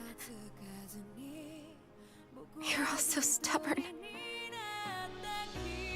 Tất cả thật là cứng đầu. Nhìn cái band này coi. Khó lắm mới tập hợp được cái đội như thế này với cái tình huống. Thank you. Cái hoàn cảnh. Everyone.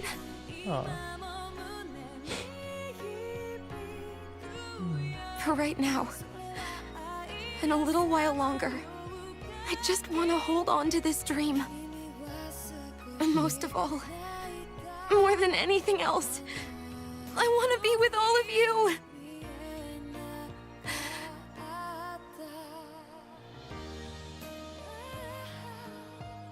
So let's go. On to Lenegis.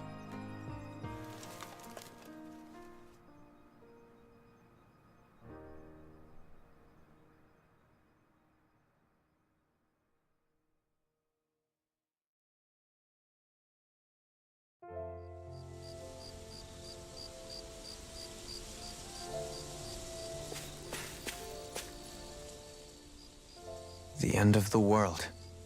It's hard to believe, isn't it? I believe Tất Shion cả is mọi người telling the trong truth. hỏi coi. What about you? As a friend, yes, I want to believe her. Everything that's happened seems to point towards some sort of great danger that's lurking ahead of us. Still, it's hard to fathom something that could usher outright doom to the world. That those really are the stakes we face. No, I understand. Even Shion doesn't seem to know exactly what will happen to bring it all about. We have so many pieces of the puzzle in our hands, so many clues, yet the complete picture eludes us. Quá nhiều manh mối So nhưng where mà do chúng ta her vẫn chưa thorns nhìn ra fit được in then? toàn cả bức tranh Well, toàn cảnh. I imagine they must sit at the very center of it all. You remember the voice we all heard while we were inside the wedge, Nhớ don't về you? cái giọng chúng ta khi trong Yeah, I remember.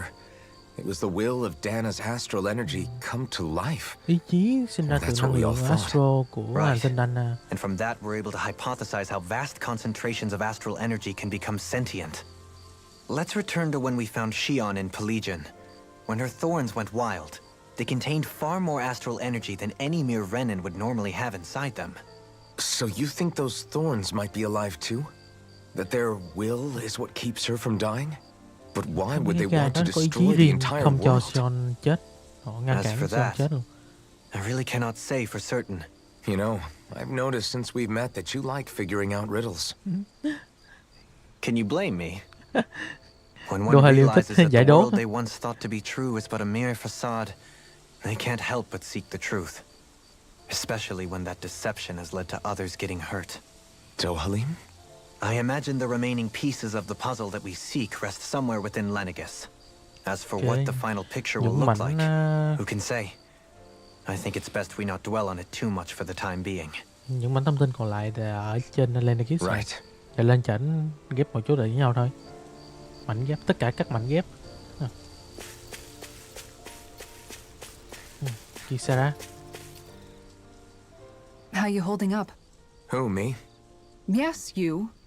You took a hit from those thorns again, didn't Ôm you? Sion nhận hết đống Oh, that- gai luôn, không That sao was hả? nothing. Compared to what Shion's going through, you mean? Still, even if you yourself might be willing to endure that kind of pain, that doesn't mean Shion wants to have to see you get hurt by her thorns, you know? Yeah, I know. I'll be careful. Shion doesn't know how lucky she is to have you around, you know? Dashing in to save her at the last minute. Yeah, very funny. I'm being serious. You went up and held her close like you still had that mask on, and you didn't even bat an eye. She really needed that. That's what I mean when I said you saved her. Just like you did with the rest of us. I just want for Shion what we all have. The ability to touch someone without the fear of killing them. Those thorns have robbed her of the kind of everyday things we all take for granted. And it's not right. You can say that again. It may be normal for us, but that doesn't make it any less special or important for her. I hope she gets what she wants. I have my own dreams, but a world without her, where she dies so we can all survive, isn't a world I want to live in. Agreed. It's like more and more keeps getting taken from her, and I'm done with it.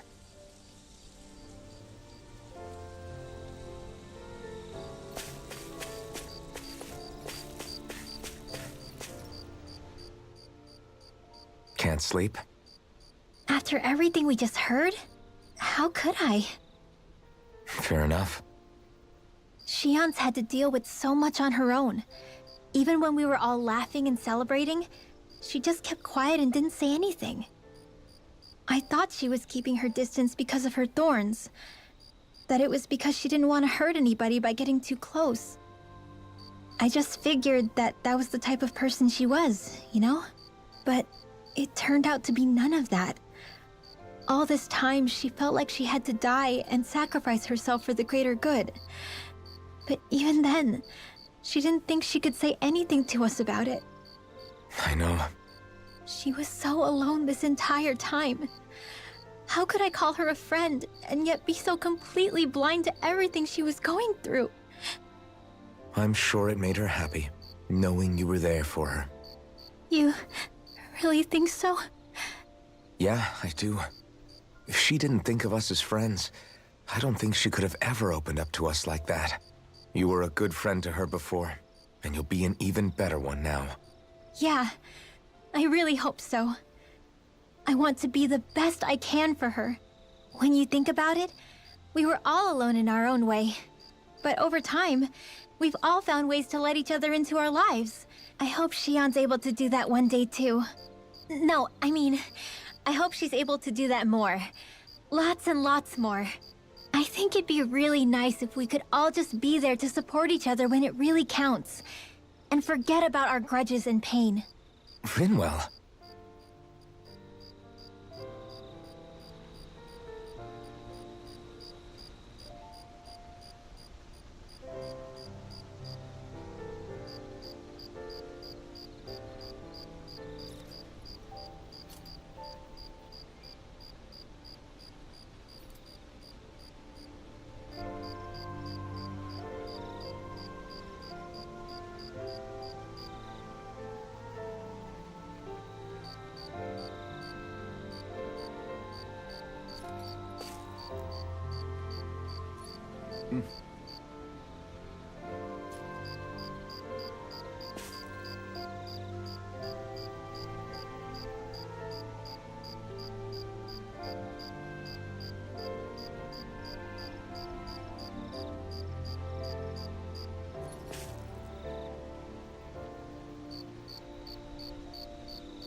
Sorry nhá, mình mới vừa đi ra ngoài có việc. Có xóm cho bánh. Bánh là con cá sấu, mắc cười, bánh ngọt. Ngon, ngon, ngon.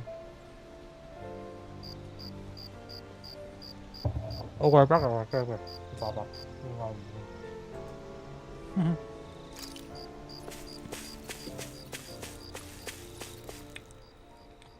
Did you know? You mean about Shion? Yeah, I didn't have the slightest idea. I mean, every once in a while I thought something seemed a little off, but I never could have imagined. It's like a completely different world was spinning around me and I couldn't even see it.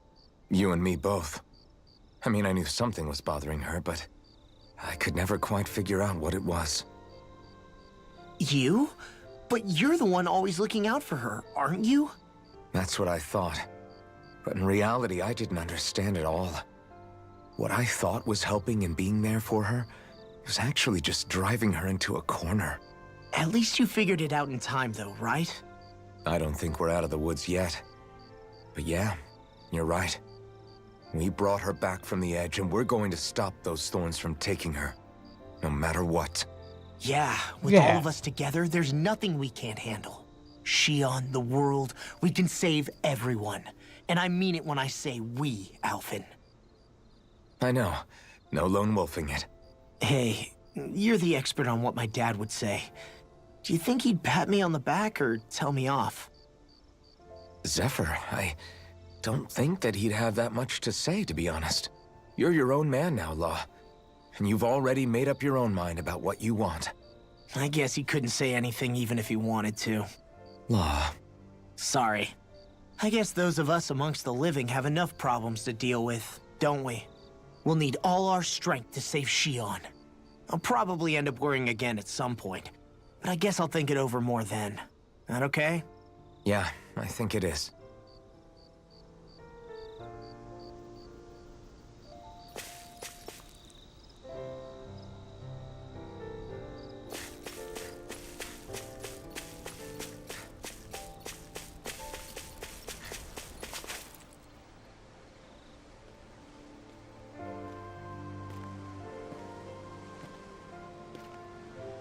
Hey, you doing all right?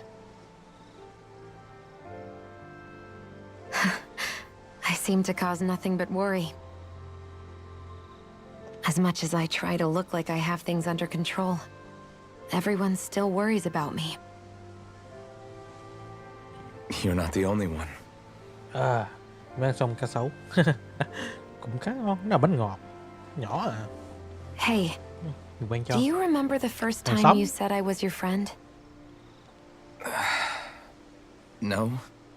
When was that? Sorry, I can't remember. That's okay. It came so naturally to you, I'm not surprised you forgot. I was different back then. The Danans were not even people to me, and I knew I would always be alone.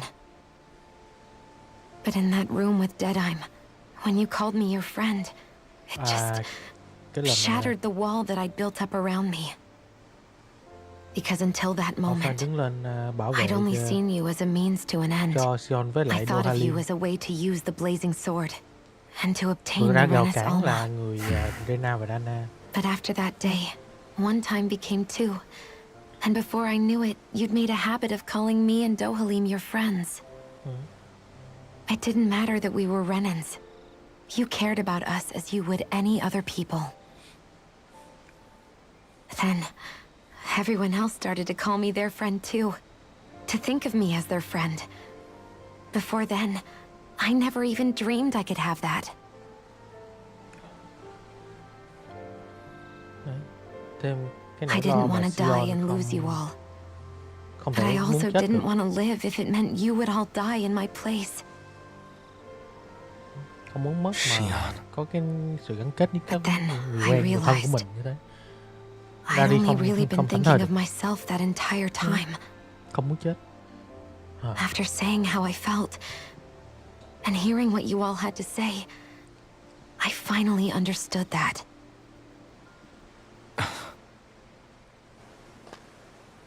Don't worry, it's okay. I'm not planning on dying anymore. I've met too many people along the way who I truly care about to give in now. Okay, So Sion I'll quyết định không fight. chết rồi. For Dana and Chiến for đấu myself. vì Dana I'll và fight bản thân mình against luôn. my fate to Đấy. preserve our future. And I'll win, come hell or high water. Yeah. I don't know how we're going to do it, but I won't let the world end because of me. It's going to be a long, hard road ahead, Shion. Our fight won't be over until everyone, both Danans and Renans, can finally live in peace. But I swear I'll be there with you until the very end.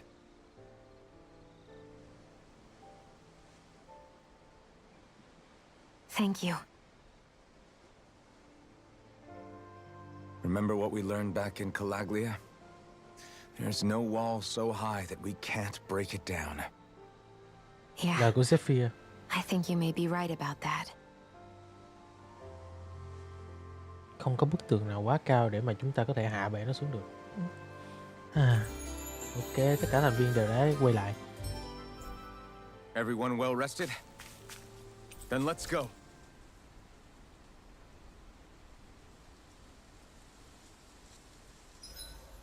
Huh? Why are you staring at me? Oh, Obtain all.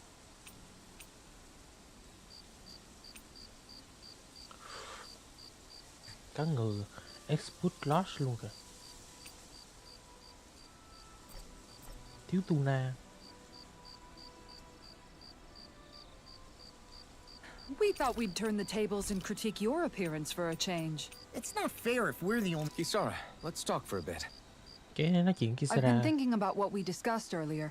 những gì His bạn nói. reasons might not have been pure, but in the end, Dohalim still made Elda-Menencia a place where Danans and Renans can coexist.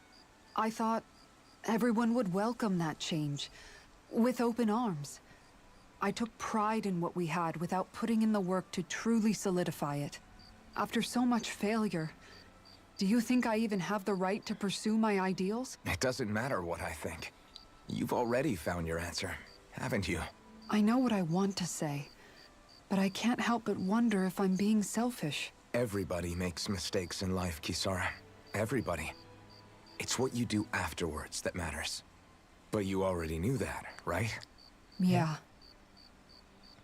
More to the point, Dohalim needs someone who can push him forward. I think we both get lost in our sorrow too easily when we focus on the past. If we see that happening, we'll set him straight. Don't worry. We'll look out for both of you. I have to say, though, if you turned out this well modeling yourself after Miguel, he really must have been a great man. What, you didn't believe me before? I'm pretty sure I've been going on about him since I joined up. If you need more convincing, I've got plenty more stories about him. Maybe another time. Don't worry. Once I finish folding these clothes, I'll go to sleep.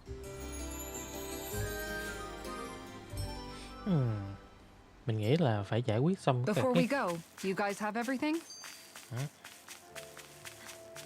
mua con tuna không? Tuna fish. Năm này có bán ta?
Rồi về đây coi có bán mấy con cá không.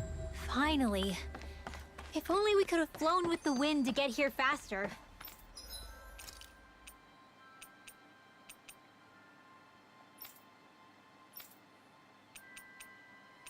Tofu không có bán mấy con tuna nữa. Không có tuna fish à.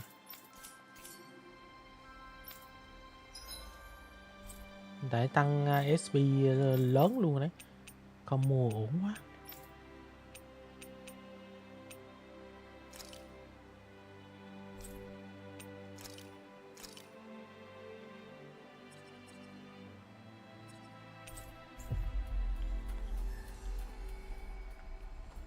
Hiện tại biết mình còn mấy nhiệm vụ nhỏ nữa chưa làm xong nữa. We've reached our destination.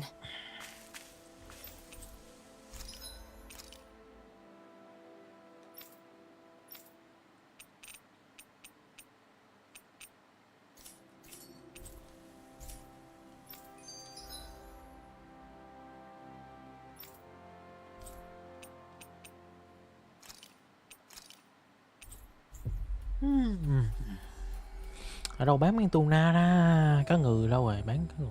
Always good to be back in familiar territory.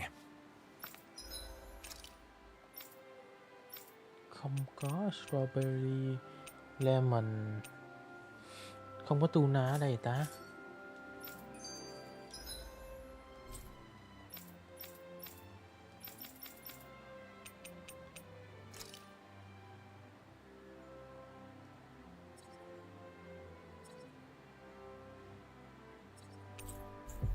Ok, dịch sử boss cái khu này. Mình nhớ có con boss nó cũng khá là khó nhận ở khu này đấy. Không biết nâng cấp xong hết rồi thì đỡ không nè. Sale trước đã. Sale trước rồi để ổn hơn. Rồi, quay lại. Destination.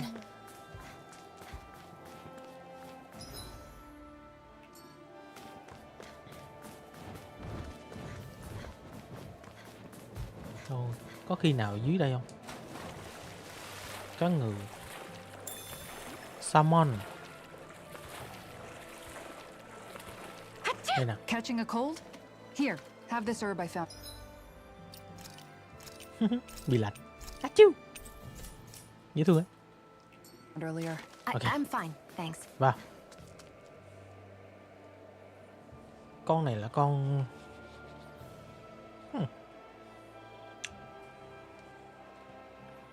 Con hưu à?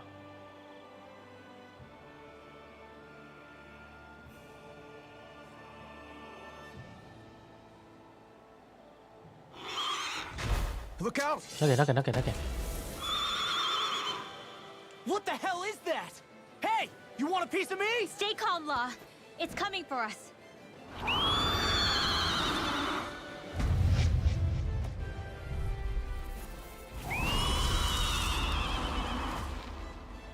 You just had him? Lỗi nó trên đây à. Make things difficult for us, didn't you? What are you muttering about? Focus or you'll get hurt. Don't worry, I'll have this wrapped up in a flash. Glacial spear. Here's the Go for the weak point. Burn in hell! Freeze Take Lancer. this! Oh, spark. Sword Rain Alpha! Razor Storm! Back to his blade! Finish without I'll stop its charge. Thanks, Kisara. No escape! That'll bring you down. Enough! Meteor. Dance in the wind. No further! Radiant pierce. You're mine! Radiant Dragon pierce. Form! Heaven. Seismic Rush! Glacial spear. Heal my weary Cyclone companion! của Rome. Freeze Lancer. Your incantation ruined. Smash you! Winds of heaven. Take this! Shadows. You apart! Bloody howling! The flame inside me yearns to be let free! I'm ready! Don't leave! Ồ, In an instant! chẳng kịp. Impact cross! Shine! Radiant light! What did I tell you? Don't get in our way! Back to the blade! Water. Lightning on Let us hell. take to the blade! Prepare to be sealed! Illuminate the lava. Take this! What the? Flames? Watch out! It's changing its attack! Denied! Illuminate the blah blah blah magic! Now I can let Holy loose! lamp! Sorry, but this fight Ồ, ends here! Mr. Now, Asuna! Right! Cô hit lên kìa. Gần 100 luôn rồi. Ủa, 100 luôn à. 104. 6. May a thousand gales tear you to shreds! In a bind, Gusty nail! shattering up pieces! Raging Into Lunar the shadows! Armor won't save you! By the power Severing of wind! finish without a trace! Negative escape! Holy lamp! This is looking good! Blackened blade! Explosion! You're mine! Changing tactics! There's no telling what it'll do. Stay focused. Such unadulterated Here, let me purity. help. I owe you one. Sleep now. Elusive deity! Let's get you off that Demon Laser Storm! Sonic Spear! Here, let me help. Raging Con này chạm chút xíu vậy thôi mà banana. không có máu gì nữa. One more. Not in your dreams. Watch them. Shattering! Outstanding form. Now you see what I can do! Force of regeneration! A whirling struggle. Stay away from my friend! Đua hay là thành đó.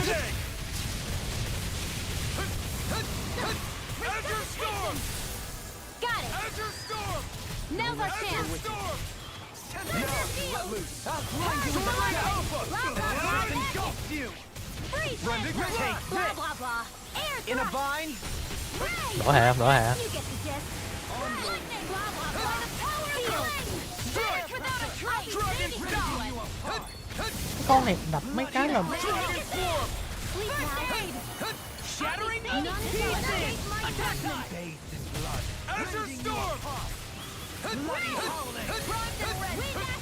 Where are you going? Negative gate! Art expert coming through. Here, let me help. First aid. I hear you, Dion. Healing. This one's got your name on it. Ashes to ashes! Resonate with the earth! Ignite! Right. That'll make things easier. Bloody silver wind! đỏ qua, đỏ hả, đỏ hả. This time. Can't it just make up its mind? Air thrust. Photon. Magic is there. Take this! Thunder blade. Blah blah blah. Holy Here's a healing art. Leave the charges to me! Tempest! Catapult. By the power of It's no fun! Dinar. Azure Storm! Amazing. Okay, resonate with the earth! You must retire feeling. I'm merely doing what I can to help. Glad you're on up. Chạy. Ôi, trong một. À, đây, không ổn đấy. Take this! Here's a healing art. Burn! Heal. Breath of life! Heal my weary companion! I'm not done! Wasn't weak. Cure! This world. Okay, here I go! Sword Rain Alpha! This one's mine. Razor Cyclone. The enemy is going all out. Illuminate the dark. Come forth, holy glimmer. Holy Take love. this! I'm not done! Air pressure! Force shattering pieces! Attack time! Vacuum blade! Radiant flow. Can't get out of this! It's on! Chết, hụt ra. Magic is Sion ơi, Sion. nothing can I couldn't make it in time. The tempest engulfs you! Rending you up! Here I Raging come! storm. No escape! Bloody howling! Negative jet! Ô, không hồi nữa rồi, không hồi sinh rồi. I can't lose. You're mine! Heal my weary Azure Storm! I won't Try give up. harder! My turn! A whirling struggle. From beyond! Try harder! Winds of Now! heaven. Here I Burst go! forth. No hold nothing back! Just Here I come. your orders. There! The tempest and coming through! Ôi, cái này là loại thường luôn. Now! Scarlet Inferno. Scarlet Inferno! From beyond. Imbue this vanquished soul with resuscitation. I can carve through armor. All Take disasters this. made one. Come forth, the helix of the art expert coming through. Ui, đóng băng.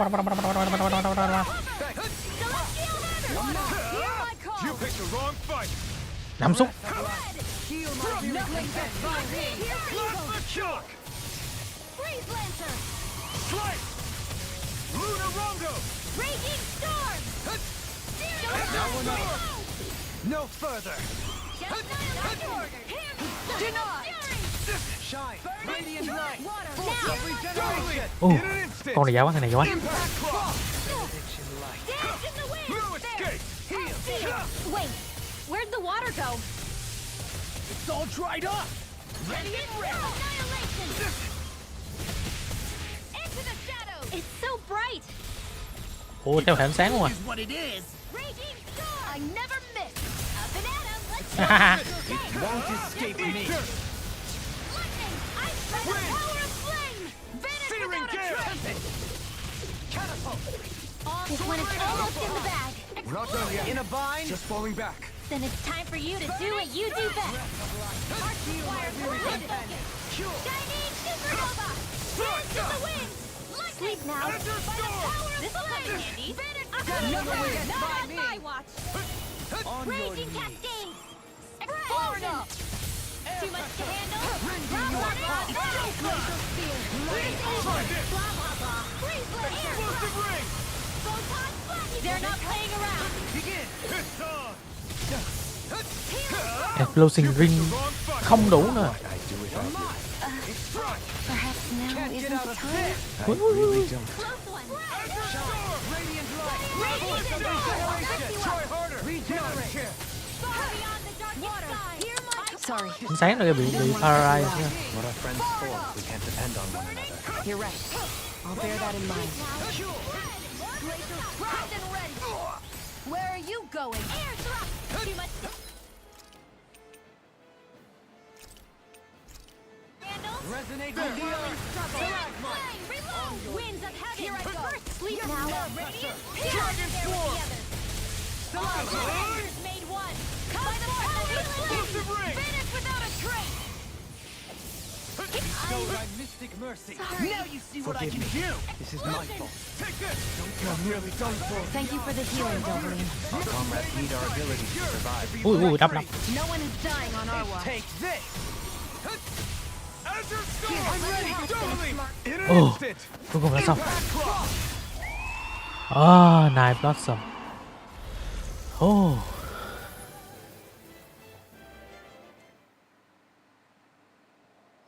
Ok. Nhiều đây là có What vẻ was là with ổn mà. that creature? Không tốn nhiều quá. It was some sort of a Zugo that could control light. Ringwell, do you think that could have been... The true form of the phantom flower?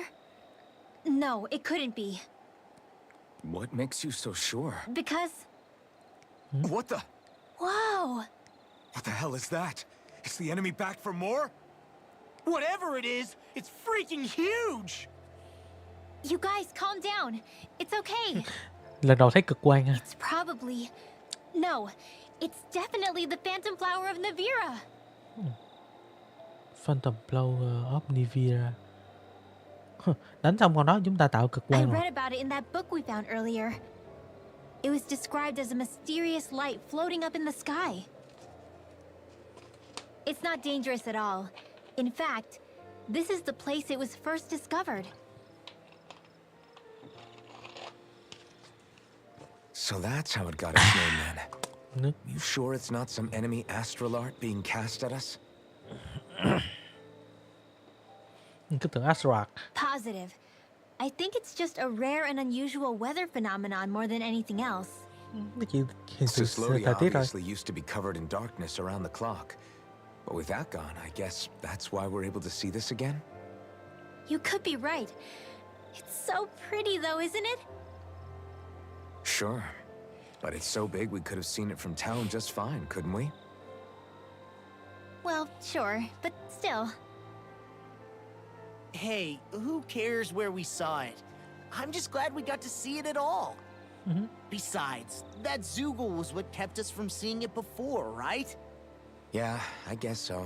Đúng rồi, chúng ta tới chỗ này lần rồi mà không thấy con đó. It's Phải làm such nhiệm a vụ nó mới xuất hiện gorgeous lại. night sky here. You should really bring Shion out to watch it. Right. À. Right. I'll, do that. It took a lot to get here, but I can't help but feel like a dream of mine came true. Thanks, Law. I didn't do all that much, really.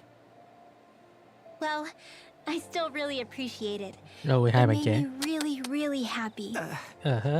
Hey, Đỏ mặt kìa. you know Oh, it looks like you can see it even better from over there. I'm gonna go check it out. Huh? Rồi xong. Hey, wait! Well...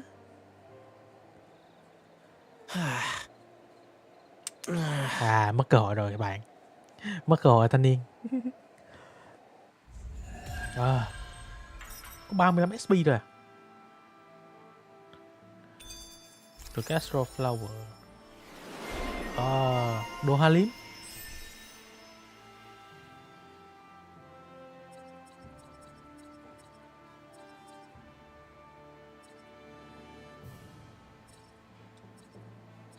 Chờ mấy đây.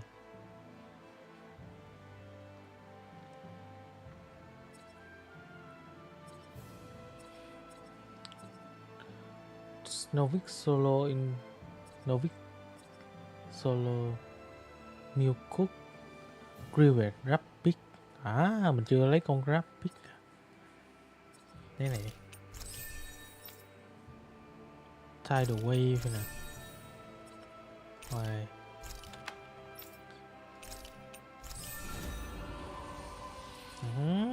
Lo được đóng rồi. Còn cái bản Needed mình chưa vác lo ra để đánh trận nữa nên chắc không còn Needed đâu. Kisara thì boost gauge from enemy defense, boost assault, boost strike damage. Rồi offense còn một miếng nữa làm xong.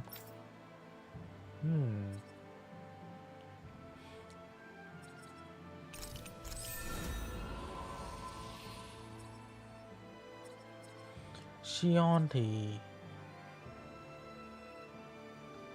Horizontal Fire Mass Option Astral Energy skill mới thôi. Special Armor tăng. Này đi. Tăng hết nguyên bản này sẽ được xuyên giáp. What a wonderful treasure this is. I think I'm getting stronger. Đấy, hồi trước vô đây lần rồi mà.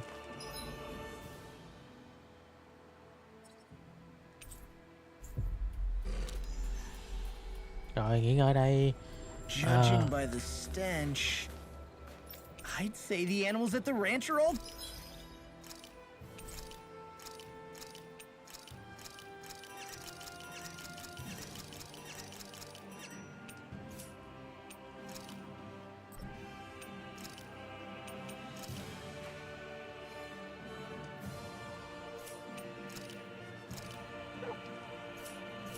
grown now. Force Weapon chưa được à? Kisara vừa qua cái thời điểm nhặt cái Megafauna rồi.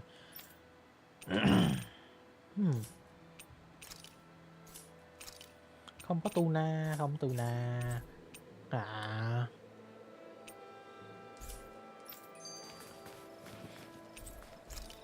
Rest thôi.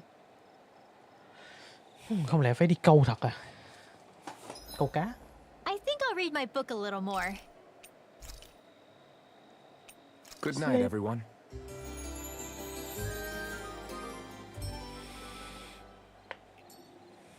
What joy to be sated.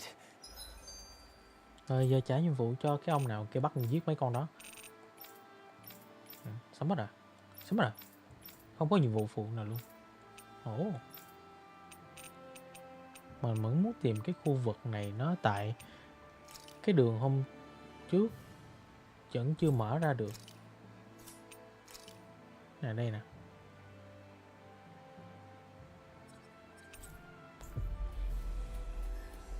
Mình chạy tới đó coi lần nữa, nếu không được thì chạy tiếp nhiệm vụ chính.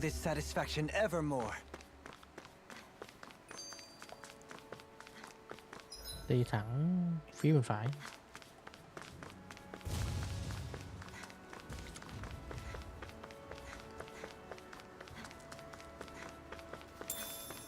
Potato.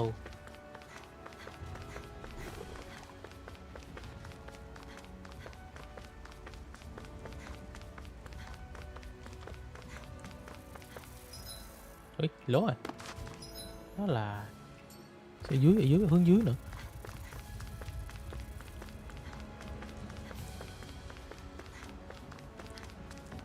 Đây nè.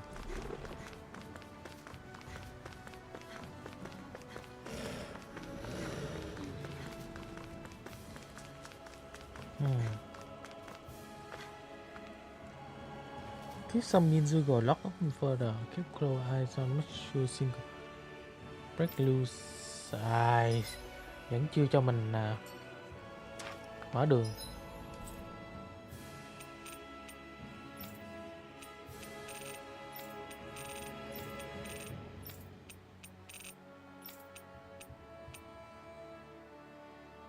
Rồi, nhiệm vụ chính.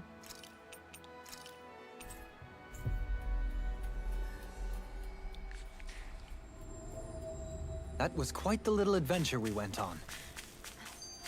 Đi thôi, tới Lenegis.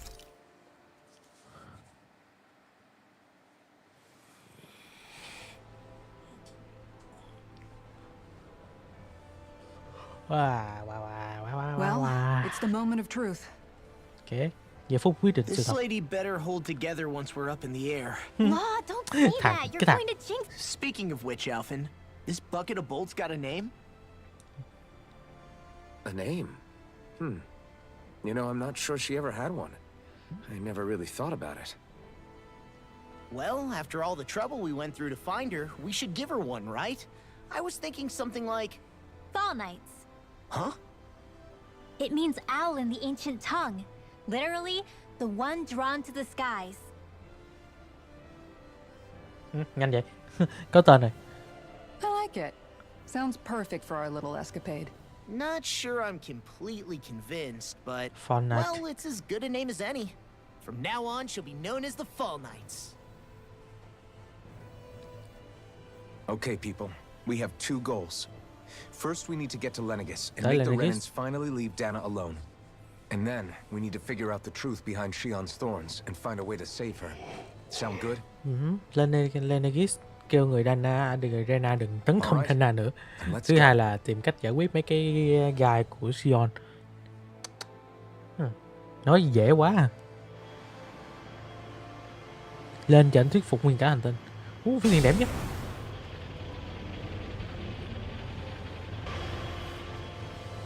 Đó. Ha.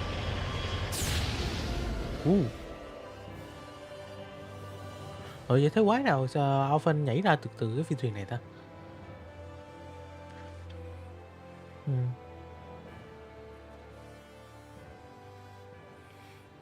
You know, I can still hardly believe it. Believe what? I mean, just look at it. The whole of existence, crammed inside a tiny frame. Now that you mention it, I guess you're right. It does look more like a painting than a living, breathing world. From up here, all the struggles we've been through feel so insignificant. Nothing like realizing how small you are to put everything into perspective. Kinda makes the differences between the Renans and the Danans feel pretty small too, huh? How much longer until we reach Lenegis? There are better ways to use your time than napping. We should take a moment to familiarize ourselves with the facilities on board before arrival. Good idea. The starship may end up serving as our base of operations once we're down there. Think you'll be all right with the controls? You mean the one set to automatic pilot? I dare say I'll manage. I'm basically just here to supervise. Hệ thống tự động thôi. She's Cô all Halim tới yours. thì giám sát nó hoạt động như thế nào thôi chứ. Everything okay, Shion? You seem a little different. Different. Like in a bad... Sao vậy đôi Halim? Is something wrong? No. I was merely thinking how it had been 7 years, that's all. You mean since you became a lord and left Dumb. Lenegis? I guess even someone like you can get homesick, huh? I am as prone to sentimentality as any other. Tell me though, you too have a history with Lenegis. A traumatic one, no less. This trip will probably mean facing up to some difficult emotions. Doesn't that frighten you? Well, it is a place where I took the lives of countless people. I'd be lying if I said I hadn't thought about it. But I can't keep running forever. The past is what it is. There's no changing that. But the future's what we make it. I see. Dohalim? Forgive me. I was wrong to pry. We have more pressing matters to address. Come back and speak to me when you finish looking around the ship.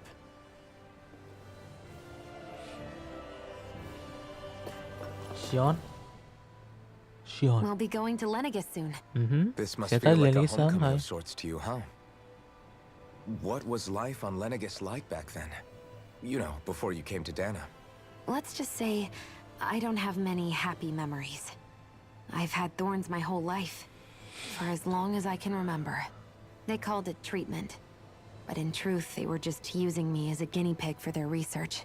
You mean, they experimented on you? That's right. All I was to them was a riddle to solve. They poked and prodded me, trying to figure out what triggered my thorns or changed the form they took. Day in and day out, every single day, one test after another. I'm still surprised they didn't try to dissect me. The look they gave me whenever one of them touched my skin. How could I forget it? Reeling from the pain, like I was a monster or something. Some existence, huh? A blight on any I touched. Helplessly complicit in their pain. I thought things couldn't get any worse. But then they did. I started to have nightmares, visions of the coming apocalypse. Is it any wonder I lacked a cheery disposition? Unable to so much as touch another soul. Loneliness was my best friend. Sure, I survived, but with the knowledge that one day I'd be swallowed up by oblivion. And that's when it hit me. If I was going to die, then it should mean something. If I have to sacrifice myself to save the world, so be it. I'm sorry. I didn't mean to make you relive that. No, it's fine. I'm in a much better place now. You say it's your destiny to die so that others can live. But why not the other way around? Why shouldn't we be the ones dying to save you? Are you crazy? Why would you sacrifice your life for... That's exactly my point. Why should you have to give up your life just because you drew the short straw in the destiny stakes? How is that even right? It's that logic that's used to justify slavery, as if some of us were just meant to be sacrificed. This struggle was never about saving only ourselves. But that doesn't mean we have to give up our own lives to save everyone else's either. If we're doing this to protect people, if we're doing this to save the world from destruction, then that has to include saving each other as well. A world free of sacrifice. That's what you've been fighting for all along, isn't it? Not just me. We're in this together, remember? This fight is yours too, Xion. If we're going to win, everyone has to win. There can be no room for losers in this fight. Now I see it. The true nature of our Bây giờ muốn struggle. thắng là tất cả đều phải thắng luôn. A victory without losers. But that means that a Danon victory over Rena can't be the end. Do you think we can pull it off? You bet we can pull it off. We have to. It's the only hope we have of things ever changing. Yeah, you're right. No one's ever changed the future without aiming for the stars. We can do this together.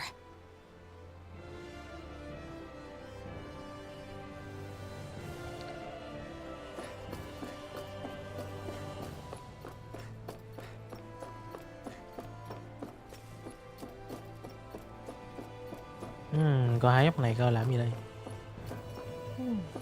Nhìn trông cũng khá là sạch sẽ sau 300 năm. Hey, Alphen, listen to this! So Law and I were just talking and... Hey, shut up! Dạ. What's got Law all flustered? Only that he's afraid of flying, the big baby. And after all that fuss he made about naming the ship, too. Hey, I never said I was scared. I just think it's, you know, a little unsettling how we're going to be cruising through space in a glorified tin can. That's all. It's a starship, dummy. That's what it's supposed to do. I don't think there's anything strange about it. Well, maybe you're the one with the problem then. Guys. Ngồi đâu đi I'm đâu no cãi lộn. expert, but I think we can trust Renan technology. It got me to Dana in one piece, remember? Oh, that's a good point. If you think so, Alphen, it must be okay. Don't you agree, Law? Hard to argue with that, seeing how you hitched a ride in one of these things before, Alphen. It's just wrong, okay? Sai.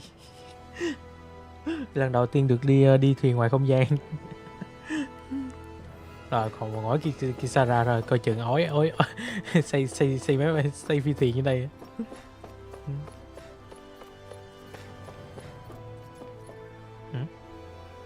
Ồ, đây là cái buồng dưỡng. You okay? Feeling airsick? Actually, now that you mention it, not at all. Không bị These say sóng. starships are a remarkably smooth ride, all things considered. Nothing like being at sea, thank goodness. Glad to hear it. That device there caught your eye, huh? I was just wondering what it is. It looks big enough to fit a person inside of it. It's a healing pod. It fixes injuries and illnesses. Oh, you don't say. That should definitely come in handy if any of us get injured while we're down there. Alphen? Was it something I said? No, I was just thinking back to when I escaped Lennigus, that's all. What with the ceremony and losing control. Nhắc về cái nghi lễ thất bại tùm lum. Me Nghĩ là Ori laid me inside here. sao mọi thứ xảy ra không? So, you're saying you got in this thing straight after escaping? But that mean you were Có thể inside for lưu 300 trữ years? bảo Yes, it sounds crazy, I know. Ờ, But don't even ask me why I stayed asleep all that time. ở trỏng tầng 300 năm. That's definitely quite some lie-in, all right. But still, whether you meant to or not, I sure am glad that it's this century that you finally woke up in. What do you mean? With the amount of fighting we've done, we would have never made it this far without you. And not only that, but... Alphen, can you recall back to what it is that I said to you? Back when we left Menancia? About the dream of coexistence and needing to learn what it entailed? Giấc mơ Of course. được That's why you came with us, right? To learn what you chung couldn't at home. sống giữa Dana và Even in that time, Dana. I was well aware that what I was living was a lie. But at the same time, I also felt really Đó cũng là ước compelled to nguyện fulfill của my brother's wishes. Miguel luôn mà. I'll always remember him fondly. But the coexistence we're fighting for isn't for him. It's for people now. And those still to come. The world's bigger than just Menancia. Thế giới rộng My hơn chỉ là dream Menancia. is for all Danans, wherever they might be, to be free. If I've learned anything on this journey, it's that. And the one who brought me along was you, Alphen. Well, we're not out of this forest just yet. You should probably save your thanks. At least, until we've dealt with the Red Woman. Đúng rồi, cái người phụ nữ mão đỏ nữa. Cái But nhân whatever tố we find bí when we ẩn. get down there, I'm through looking the other way. Kisara. Probably getting a little ahead of myself, huh? Let's take things one step at a time. Chắc có vẻ xong rồi đấy. Giờ quay lại nói chuyện đua Halim thôi. Đắp hạ cánh như thế nào nữa. Đây chỗ nãy mình lên để mà lên bằng đường này nè. Mà phía thuyền này trống trải quá. Cái là đã chuẩn bị sẵn tùm lum rồi mà lên thấy chốc vậy. Nhu yếu phẩm cái kiểu đó không thấy. We'll soon be making preparations to land. Ok, chuẩn bị là hạ cánh nè. Before we do that, just what exactly should we expect when we get down there? Chờ, có gì dưới đó vậy? Kisara has a point. Now that I think... I'd like to hear more too. Very well. First and foremost, Lenegis was the base of operations in charge of the crown contest on Dana. Of course, it also happens to be a city in its own right, complete with its own independent society. Its social structure is based on a strict hierarchy. Put simply, the strength of an individual's astral arts carries great weight. Enough to determine someone's social rank, you mean? But astral arts are innate, right? So people's positions are fixed at birth. They can be honed with the right training, and there are admittedly other factors at play. But yes, that's basically the gist. As a result, family lines that churn out lords and their contenders wield disproportionate influence, and those lineages are treated as nobility. Those capable of only weak astral arts are effectively an underclass, denied the right to descend to Dana even if they wanted to.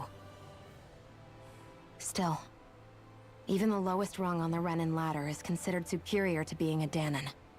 Keep that in mind down there. Thanks for the warning. As a lord, Dohalim must have been pretty high up in the pecking order, right? What about you, Shion? Come on, you've seen her skill with astral arts. You really need to ask? Fair point. On arts alone, you're right. I'd have been sitting pretty. But you're forgetting my thorns. They weren't exactly an invitation to high society. Sorry. No, Jeez, give backhanded compliments much? Wait a second. Are you? He is! Lost blushing! I am not! Of course, separating people into castes based on something arbitrary like arts is discrimination at its worst. As if such simplistic criteria could ever be a measure of someone's worth. So this Red Woman, are we expecting to find her on Lenegis? I would wager so. Lenegis is too deeply involved in all this to discard the possibility. Chances are she's also connected to the Renis Alma being stolen from us in Pelegion. If the Renis Alma is being used to exploit Dana, we need to take it back at all costs. That Red Woman's got a lot to answer for. Just as well I've got a ton of questions. Ủa, có thông báo à? We're about to land. Sắp The lại, descent số could be a hạ cánh little rồi. bumpy, so brace yourselves.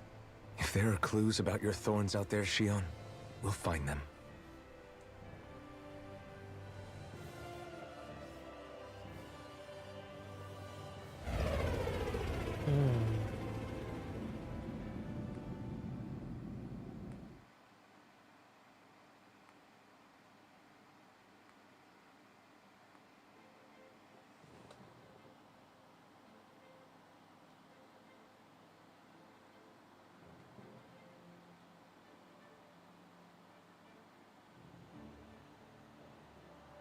There's no one here. Oh. I wasn't expecting a welcome mat, but still. Lenegis's infrastructure is largely automated. Besides, people won't be expecting incoming traffic while the crown contest is still underway.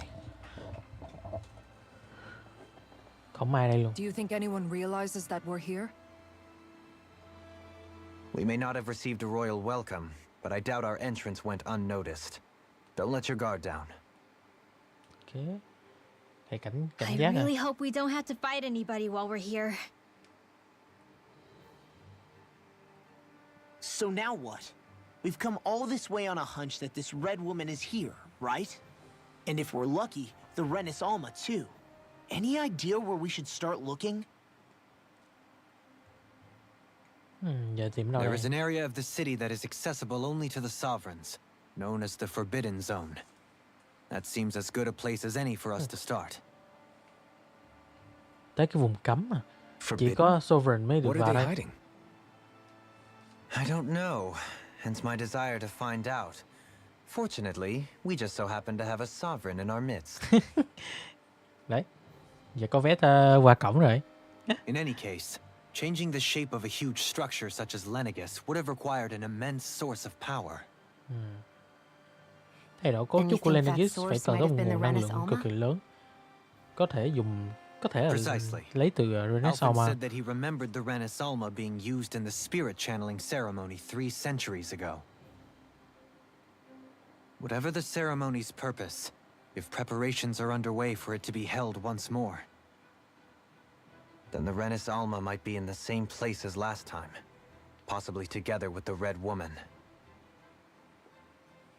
Hiding something of that worth in the residential quarters would only court trouble. In which case... It stands to reason we should be looking somewhere normally out of bounds. Is that it? Indeed. Giờ tìm kiếm thôi. But it's been over 300 years since I was made a sovereign. You can't seriously think I'll be able to waltz right into the place after all this time. There's only one way to find out. If there's even a chance you can get us in, I say we give it a shot. Shion's right. Who knows? We might even find a clue to her thorns while we're at it. All right. It's not like we're swimming in leads, so let's try to track down the Forbidden Zone. Beyond that wall lies a city full of Renins. The capital city where Shion and Dohalim used to Ồ, live. chúng ta có thể bay once. tới bay lui ra. Who knows what we'll find on the other side. Thôi, mình sẽ end stream ngay ngày hôm nay. Hẹn gặp mọi người vào buổi stream ngày mai. Cũng là con game này luôn. Stream cũng được dài rồi. Giết được một đống boss với lại đi một cốt truyện. Ok, cảm ơn mọi người đã đến buổi stream của mình nha. Nếu thích thì để cho mình một like và một subscribe. Rất cảm ơn mọi người đã đến này. Bye bye. Tương lai gặp lại. Bye bye.